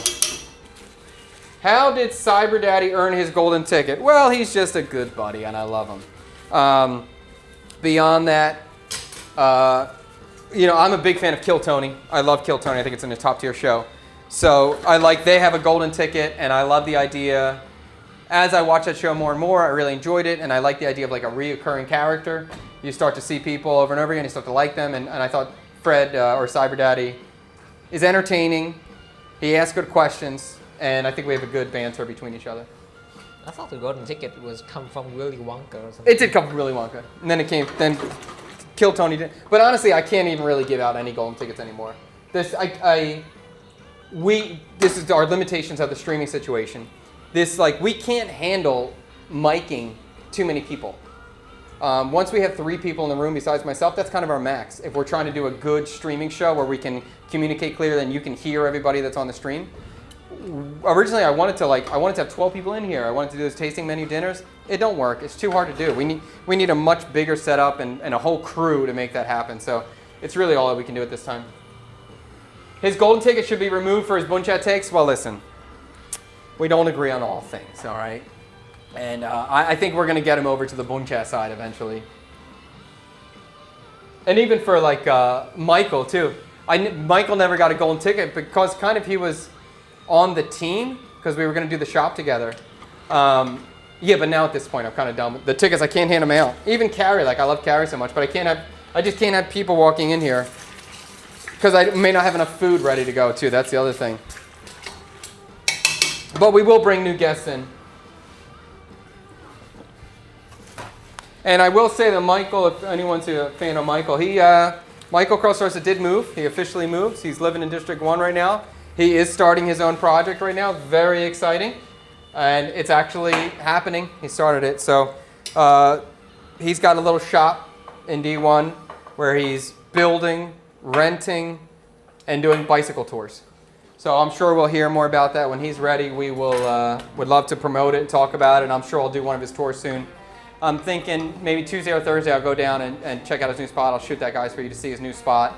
And he's rented a small location in D1 that he's going to live and work in. And if he's comfortable, which I think is will not be a problem, he will.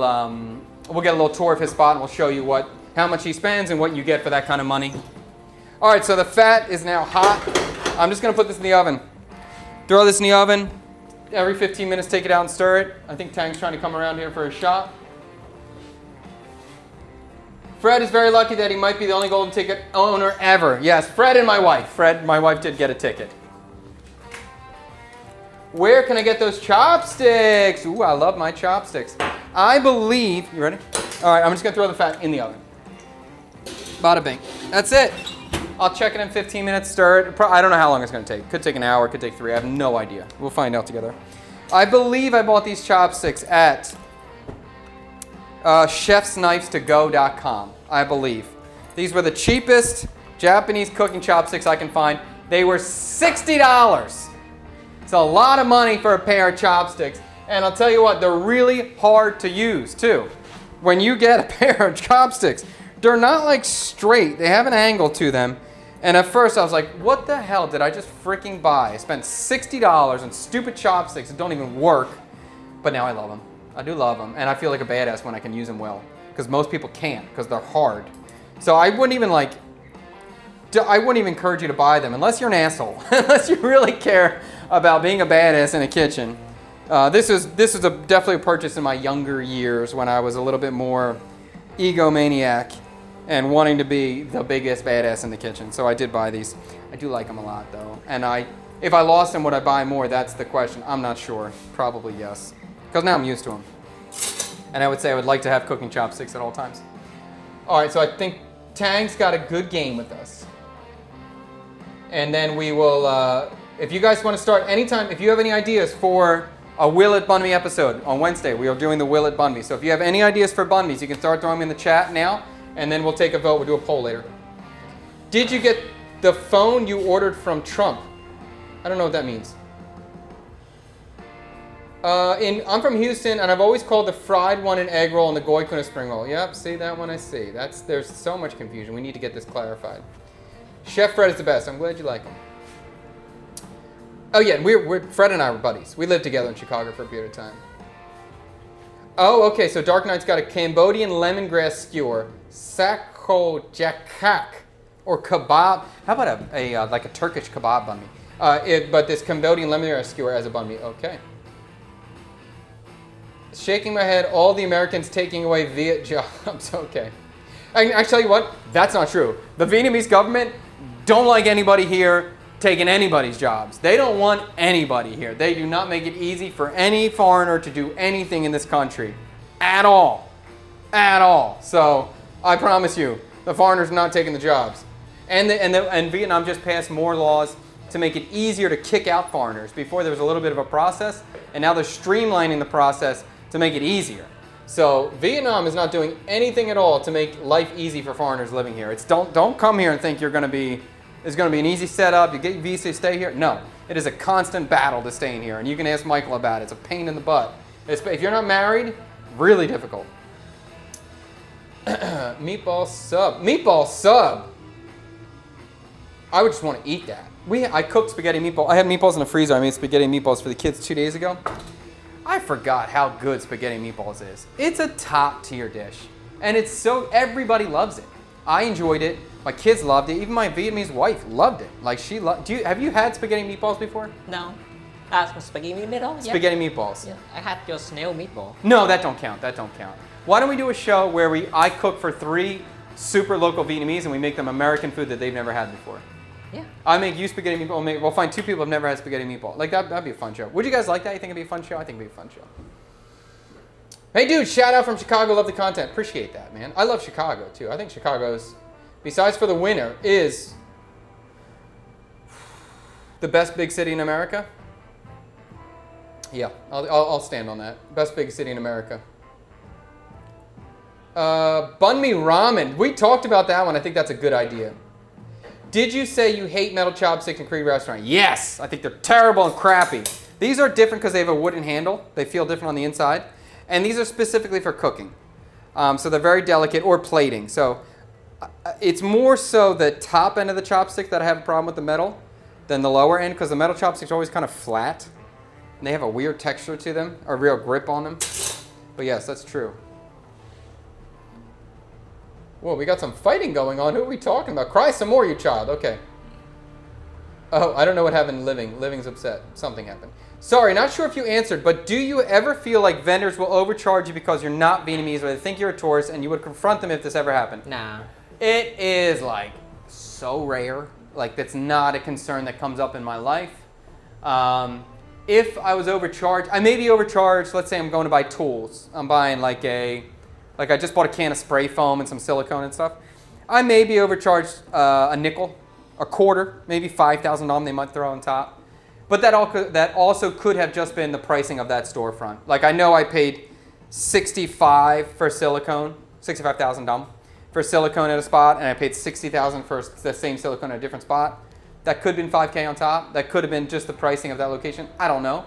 But this is something that happens so little, I don't even think about it. If I was in a highly tourist area, if we're talking about Ben Thanh Market, yes, you're going to get overcharged. Everyone, locals will get overcharged in there. That's just what that place is. So I don't want that to be something that you're really even thinking about if you're traveling here. It's not something, you should not be spending time on getting stressed out about that particular situation. Super, super uncommon. If it happens, you're talking about a nickel, I'm sorry, not a nickel, a quarter, 50 cents, that's it.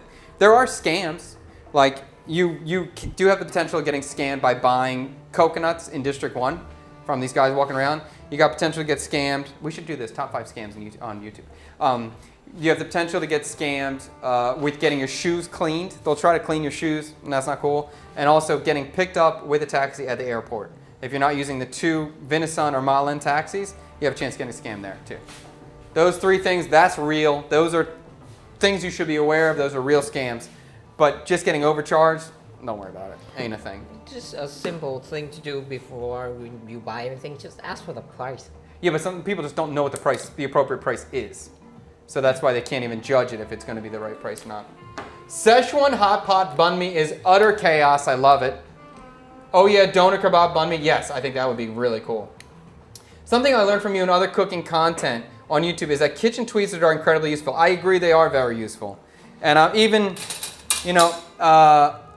not even for plating. Some, you can talk trash on tweezers for plating. If you want to talk trash on that, that's fine, I understand. I have mixed feelings about it. Depends on what I'm doing, depends on the moment. But cooking tweezers, badass. Chopsticks, badass. This kind of tool, to me, is not a plating tool. This is an actual cooking tool. Love it. I would highly recommend it. I like small tools. The smaller the tool is, the more delicate, the more control I have over the item. So even when I'm cooking big stuff, you'll see me using tiny little things. Like basically, if my fingers were strong enough, I would just use my fingers. I want to touch it. I want to feel it. I want to understand it. And so the smaller the tool, the more close it is to my fingers, the more I can feel it, the more control I have. Chad, I've never seen a tiny shrimp bun sao bun mi. I've never seen a tiny shrimp bun sao except for the one I made. But also a bun sao bun mi, we haven't done a Vietnamese dish inside of a bun mi yet. So that is an option. Will it bun mi bum ball? Like that works. Please make meatballs Dalat style. I've never cooked them, but I've had it many times. It's cool. And this is kind of like a meatball in a broth. It's a very soft meatball boiled in a broth, so it's not roasted or toasted or caramelized in any way. It's good. Shrimp and grits willet bun mi. That's hard. That could be fun. The Sox won today against the Cubs. Congratulations. Doesn't Jollibee have spaghetti? They do, and it's terrible and it's crappy, but people love it. I don't even think that can call a spaghetti. Hold on. Can it call a spaghetti? Can you call that spaghetti? Yes, it's spaghetti. It's just bad spaghetti. But it is very beloved by young Vietnamese people. They love crappy, sweet spaghetti. Will it bun me a Vietnamese McRib? That's a great idea. That would be a good thumbnail and probably a good click-through rate on that title. McRib. Will it bun me McRib? That's a funny one. And I would have to make a rib shape with meat. That would be super hard. San Francisco, best city in the U.S.? I don't know. I've been to San Fran. I got no arguments on the weather. It's pretty incredible, pretty beautiful. But just in terms of living in it, I think for the average citizen in San Francisco, it's probably pretty terrible. But if you have money, it's great. Sure. Chicago, Nico. Nico's a Chicago boy. Definitely the best city in America. It is great. Chicago's great. It's just the winter is freaking terrible, man. The wind is crazy, but I like the vibes of Chicago. Banh mi ramen sounds like what yakisoba is. Yes, that would be kind of cool. I know a spot in D3 that they would scam you. Is that a vendor, a food vendor, or a hotel? What are you talking about there for that? Nashville hot chicken, Willow banh mi, top tier. Fish and chips, Willow banh mi, another good one. Good one. So Tang is going to make a list of your suggestions for the banh mi. And once we got a list of like 7 to 10, we'll vote on that. But I think Tang's got a little game he wants to play now. You want to do that game, Tang? I think there's a few options already. Okay, there's great. 11 already. Okay. All right, why don't we do the game first and then we'll vote on the banh mi. Okay. Chef, do you find it challenging to find good quality kitchen tools, appliances, for example, all-clad cameras? Cameras. Yes. How about this? I don't think it's difficult to find it, but it's difficult to find it at an appropriate price point, or at a price point that I think is the correct price, or it's very difficult to find a deal on that particular type of equipment. All-clad, we're talking about, that's a beautiful appliance. That's a beautiful pan right there. So if you're looking for a deal on all-clad, you ain't getting it. But you can find it, you just got to be willing to pay. And this is going to be a thing to me that you're overpaying for. So I just don't have it. I guess one cool thing is finding like crappy kitchen equipment's easy. Whether you're buying that at the market or even just on Lazada or Amazon over here or Shopee. Some of the tools on there are straight trash, but every once in a while you find something that's really cheap and it's good and it lasts for a while. Do you hear about the people that recently got caught selling beef, but it's actually pork plus camel to make it look like beef? I've heard about it, and I think I ate a piece, honestly. We went to a place one time, and we got a beef steak for a price that was really cheap. Really cheap. And we were eating there, and we were just like, this is too cheap. Something's wrong. Something's wrong. So, yeah, we never went back. So, yeah, I have heard of it, and it's a bit of a concern, and that's why I'm never looking for the cheapest possible thing I can get here. Maybe when I was younger, I didn't care. As I get older, we're a little bit more concerned. All right, Tang, let's do your game. Okay. Let's do a short intro. All right. We got $20 to pick the best. We have $20 to pick my death row meal. Let's see if we agree. All right, I can't know what's coming up next. Oh, I can get a... Okay, first pick your drink. All right, my drink. None of this is exciting to me. Because I don't want to craft beer. If it was just a beer, if it said Tiger, or if it said Draft or something, I would probably go with the beer. Maybe just a beer. But it says craft beer. That means I could be getting an IPA or something. I don't want a death row meal IPA. I'm not interested in that. A Coke is not exciting to me. An iced coffee is delicious, but that's not going to pair with the rest of the meal. Milk, delicious, not going to pair with the rest of the meal. I'm drinking tap water for $1. Really? Yep. Okay. I'm drinking tap water. I like it. Can I have ice? If it had ice water, I'd pay $5. I'll Just say tap water. Oh, that sucks. I would spend $4 on ice water. Or $5 on ice. All right, give me the tap water. Okay. Pick your Western entree. Western Gas entree. station hot dog for $1. Turkey with cranberry sauce for $2. That's very good. Spaghetti carbonara, $3. Too heavy. Not going to work out. 14-inch pepperoni pizza. $5. A Wagyu ribeye steak with mashed potatoes. I'm taking the Wagyu ribeye steak. For sure. Okay. The pizza, this shit's going to be heavy. Pick your Asian entree. Oh, there's Bumball at the $5. I saw that. Oh. Did you make this list? Yeah. Some of this list, I was like, wait a minute. Okay. Instant ramen with nothing on it for $1. No. Standard takeout fried rice for $2. Not bad. A banh mi huyen hua for $3. That's about how much it costs, for real. A sushi platter for $4. Bumball for $5. This is my last death row meal. I'm having Bumball. Even though I don't want to eat Bumball and a Wagyu steak, but I don't want to die without eating Bumball. I'm eating Bumball for the death. That's it. I thought about death row meals before, and Boomball was up there. The problem is Boomball is just so involved. Like, that's the meal. Okay, pick your dessert. Dessert. How much money? I got $9. I'm crushing right now. A single stale Oreo for $1. 1 scoop of vanilla salmon ice cream for $2. I actually had really good coconut ice cream with salmon roe on top. It was great. And that was at Hybrid Bar, and so I got it. It's amazing. $3 for a bowl of Vietnamese chè. Your choice. That should be a $1. $4 a whole cheesecake. $5 a chocolate chip cookie. You know how much I love a chocolate chip cookie. Is there just vanilla ice cream on here? No. I'm going with a chocolate chip cookie for $5. Yep, Is 4 there anything- remain. Is there anything else?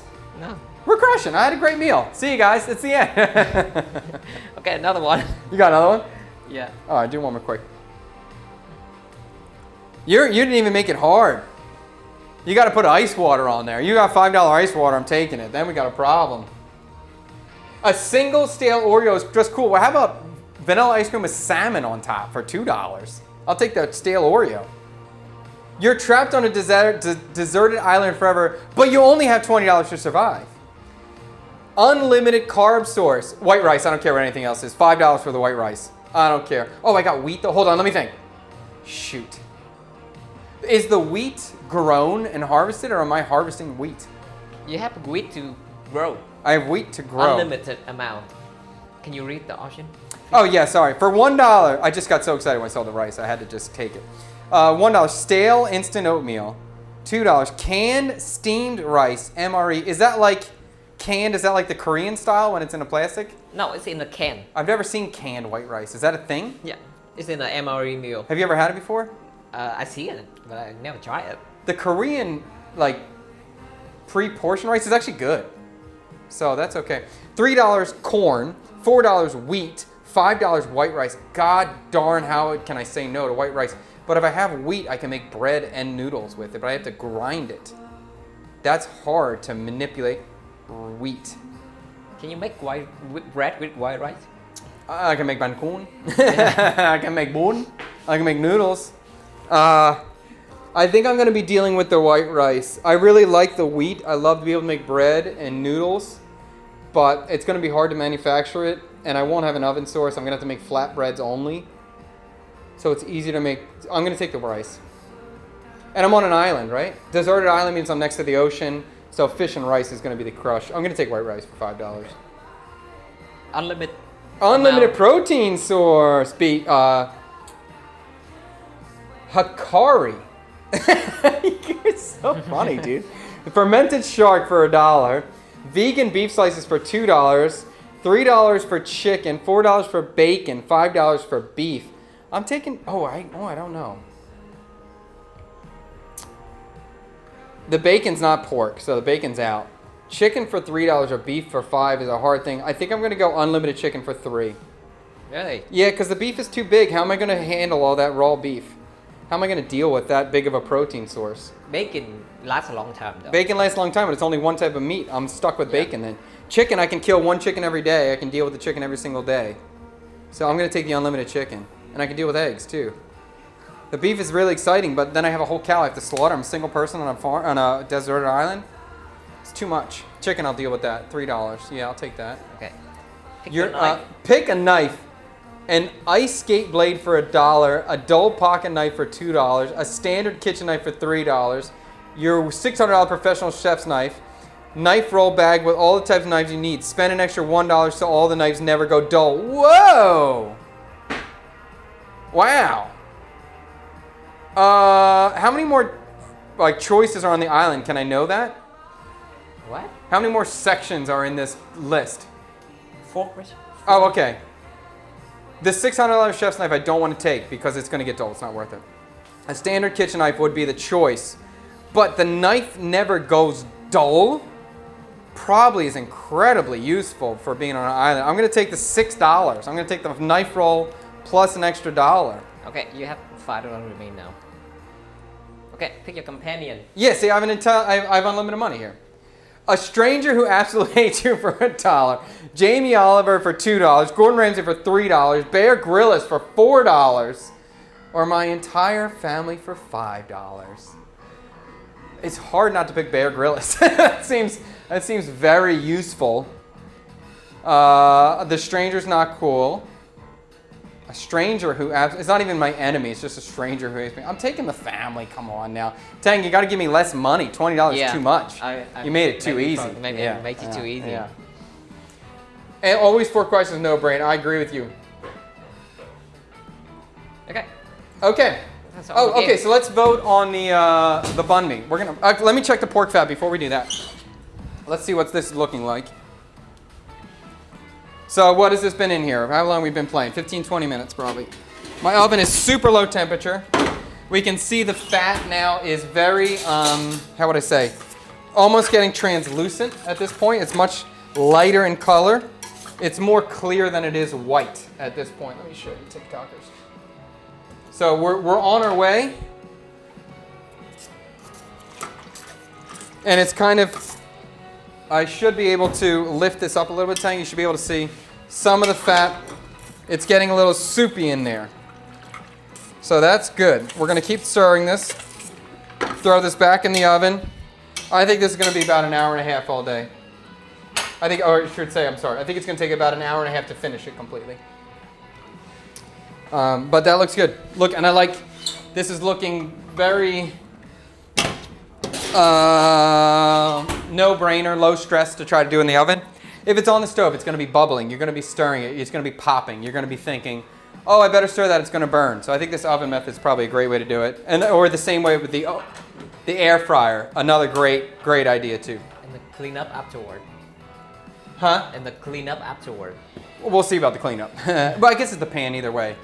And as long as if it doesn't fry and stick to the pan, it should be an easier cleanup. But anytime you do this, if you're gonna, just make sure you like wipe out the pot with some paper towels before you go ahead and try to clean it in your sink, because this is gonna be super oily, super fatty. All your fat is gonna go down your drain, clog up your pipes. Just wipe it with a paper towel, get all the extra fat out first before you do that. All right, so we're gonna go over these banh mis in a second. Someone did bring up a good point. Beef forever is gonna equal gout. So that's true. I didn't think about that part. The chicken's probably the best money. Tang did make that incredibly easy for me. Everything is pretty affordable, but he's a chef, so his brain breaks it down in multiple variables. That's true. All right, so for this Wednesday, we will be doing the Will It Banh Mi series. That's going to be our new thing on Wednesdays. I like it. I'm very excited to see our first official YouTube episode to come out of that. I think it's going to be great. But again, so the idea is that we are going to take the dishes that the classic, famous global dishes that we know. We're going to try to transform its components to make it fit inside of a banh mi appropriately. And then we need to keep all the characteristics that make a banh mi a banh mi. And a banh mi to me is a crispy, shattery crust of a bread. It's light interior. And then it also is a very balanced sandwich, meaning that it has raw, not necessarily raw, but it has fresh, crunchy vegetable components. And it has balance, that it also has some acidity and potentially some spiciness depending on the dish. But it has some balance in there. Like to me, a cheese, I guess technically you could consider a cheesesteak a banh mi, an American cheesesteak. But I wouldn't, because the bread is not crispy, shattery, and it has no balance. It's just meat and cheese. So that's kind of where I stand with what a banh mi is. A banh mi does not have to have pate. I don't care what anyone says. It's not true. A banh mi does not have to have pate to be a banh mi. But we do need some sort of creamy component, whether that is a pate, can, or a butter, or a mayonnaise, or some fatty element. It has to have some protein source. It has to have some sort of raw, vegetable-y crunch, and it has to have some balance with flavor, some acidity in some way. Those are my characteristics. So what we're going to do is you're going to vote on this, and whatever, I guess TikTok, I'm going to have to read this out completely for you so you guys can see or hear. But if you want to see a country fried steak banh mi, type 1. If you want to see a Cambodian skewers banh mi, type 2. If you want to see a banh mi balut, aka a banh mi haute viande, aka a fertilized duck egg banh mi, type in 3. A pizza banh mi, type in 4. A banh mi, a ramen banh mi, take that for whatever you mean, whatever you want to mean, whether Japanese style or instant ramen, number 5. If you want to see 6 American fast food banh mi, 7 an English breakfast banh mi, 8 a meatball sub banh mi, a 7 is a full English breakfast. 8 would be a meatball banh mi. 9 is a Szechuan hot pot. Chaos. That's crazy. How do you do that? 10 shrimp and grits. Another chaos one. 11 a McRib banh mi, which is hilarious. So whatever platform you're watching on, just type the number you want to see and hit enter. That's all you have to do. You want to see a McRib banh mi, just type in 11, enter. Regardless of where you're watching, you should be able to do this. TikTok, I'll repeat it once again for you guys. Country fried steak banh mi, 1. Cambodian skewers banh mi, 2. Banh mi balut or fertilized duck egg banh mi, 3. Banh mi pizza, 4. Ramen banh mi, 5. American fast food banh mi, 6. Full English breakfast banh mi, 7. Meatball sub banh mi, 8. A Szechuan hot pot banh mi, 9. Shrimp and grits banh mi, 10. Or McRib banh mi, 11. Whatever you want to see, throw it in the chat, and then that you will choose what the show will be. Wednesday, we will make this happen. The Full English is in the lead with 11 votes. Big lead on the Full English breakfast, which is going to be a full lot of work. I don't think, fair warning on the English breakfast banh mi, I don't think I'm going to be able to get a thrasher of bacon. I don't think we get that. Is that a thrashing of bacon? I don't, that UK or British style of bacon, I don't think I can find here. But I'll sub some stuff. I'll make it happen. And the beans, I know I'm going to have to spend $35 for cans of Hunt's baked beans or Heinz baked. I don't know what you guys eat. But I did see that bean. I saw a can of beans at the import store, so we're going to do it. Maybe I'll puree that and make a pate out of the bean. People will probably freak out about that. Szechuan hot pot coming up. Second place right now, Szechuan hot pot. Oh, the vote is coming to a close. We are at a... Oh, wait, I get a vote? My vote won't even matter. Tang, you want to vote? Yeah. What are you voting? English breakfast. English breakfast Sound banh mi. good. Full English breakfast is the winner on Wednesday. We are making a full English breakfast banh mi. Have I ever had a full English breakfast? No, but I've seen it on TikTok. I've seen it. I know we got tomatoes, we got mushrooms, we got beans, we got blood sausage. That might be a little bit of a challenge. We got blood sausage. I know we got sausage links. We got the thrashing of that. What do you call it? Strip bacon? Is that what you guys call it? I forget what you guys call it. And then usually there's fry bread too, right? I think that's everything. I'm going to have to do some research to make sure I nail this one. Too bad the Cambodian skewers would have been good. Those things are tasty from those who haven't had them. I know. I mean, zero doubt that's going to be delicious. And there actually is a Cambodian skewer banh mi in District 1. You can find it. They have beef skewers and pork skewers. They serve banh mi's on the side. And they have this kind of like thick, sweet gel. They call it a butter. It's not butter. It ain't butter. But there is something like that in District 1 right now. You can get it. And that's green papaya on the side. It's cool. Streaky bacon. That's what it's called. Streaky bacon. Thank you for that one. Streaky. I've never had streaky bacon, but I know the Brits and the Irish, they love it. And they think it's better than our bacon. I don't know about that. We'll see. How do you make bacon from scratch? It's actually not that hard. You have to salt the bacon, usually cure. Usually there's salt and sugar and black pepper, sometimes brown sugar. Cover the pork belly, leave it sit for a few days, take it out, wash off the salt and the sugar, smoke it, and then you have bacon after that. Bangers and mash would be cool. Actually, you know what I want to make is toad in a hole. I've never had that. And I love, what's that dough? Not a puff pastry. What's that dough called? Where the puffing dough? What's that shit called? Oh, I just had it. I just remembered what it was. I forget. God darn it. Please help me out with that name. I'm messing up right now. No, not puff pastry. Not puff pastry. It's a batter, and you pour it into the hot pan, and they always do it for Sunday or popover. Is that what it's called? Popover, I think.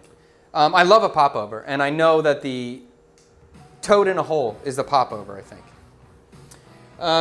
Chad, want to try the Cambodian banh mi thing? Go to Kom Quyen Street. Exactly. Exactly. I've been there a couple times. Very good. Very good. The sweet jammy stuff is a little scary to me. I don't know what it is, but it's tasty. I do like that spot. Yay, but now I feel bad because it's going to cost you a small fortune for ingredients. We're gonna figure it out. I think there's definitely going to be some substitutions. I think the beans. And I would be happy about that because I've been making a lot of beans. But I think I probably have to buy that can of beans, huh? And I've never had Heinz beans or Hunt's beans, so maybe it's a good reason for me to buy it. Oh, a Yorkshire pudding. Yes, what did I say? Popover? I think it's the same thing, isn't it? Is a popover and a Yorkshire pudding the same thing? popover. But Yorkshire pudding is definitely the word I was looking for, but I think popover is the same thing. Yorkshire puddings and poppos are essentially the same classic egg-based batter. Yep, that's what I thought. And dude, a Yorkshire pudding and a popover, if you've never had them, they are good. They are good. Yes, that. It's really good and really easy and really, really good.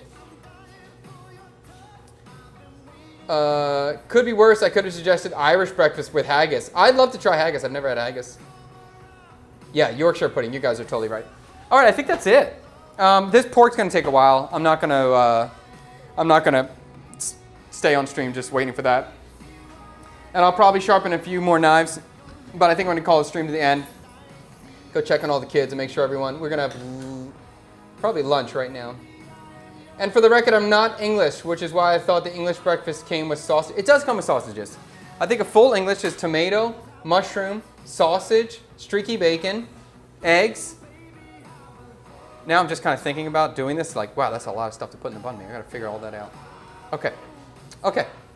Let's call this an end. Very excited about our full English breakfast banh mi. Gonna be a great thumbnail yet again. These things are gonna make a great thumbnails. Just put a whole friggin' breakfast inside of there. It'd be great. All right, fantastic. Thanks for watching. Have a great stream, or have a great day, rather. See you next time. See you on Wednesday. Have a great day. Peace, peace, peace, peace.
Bacon.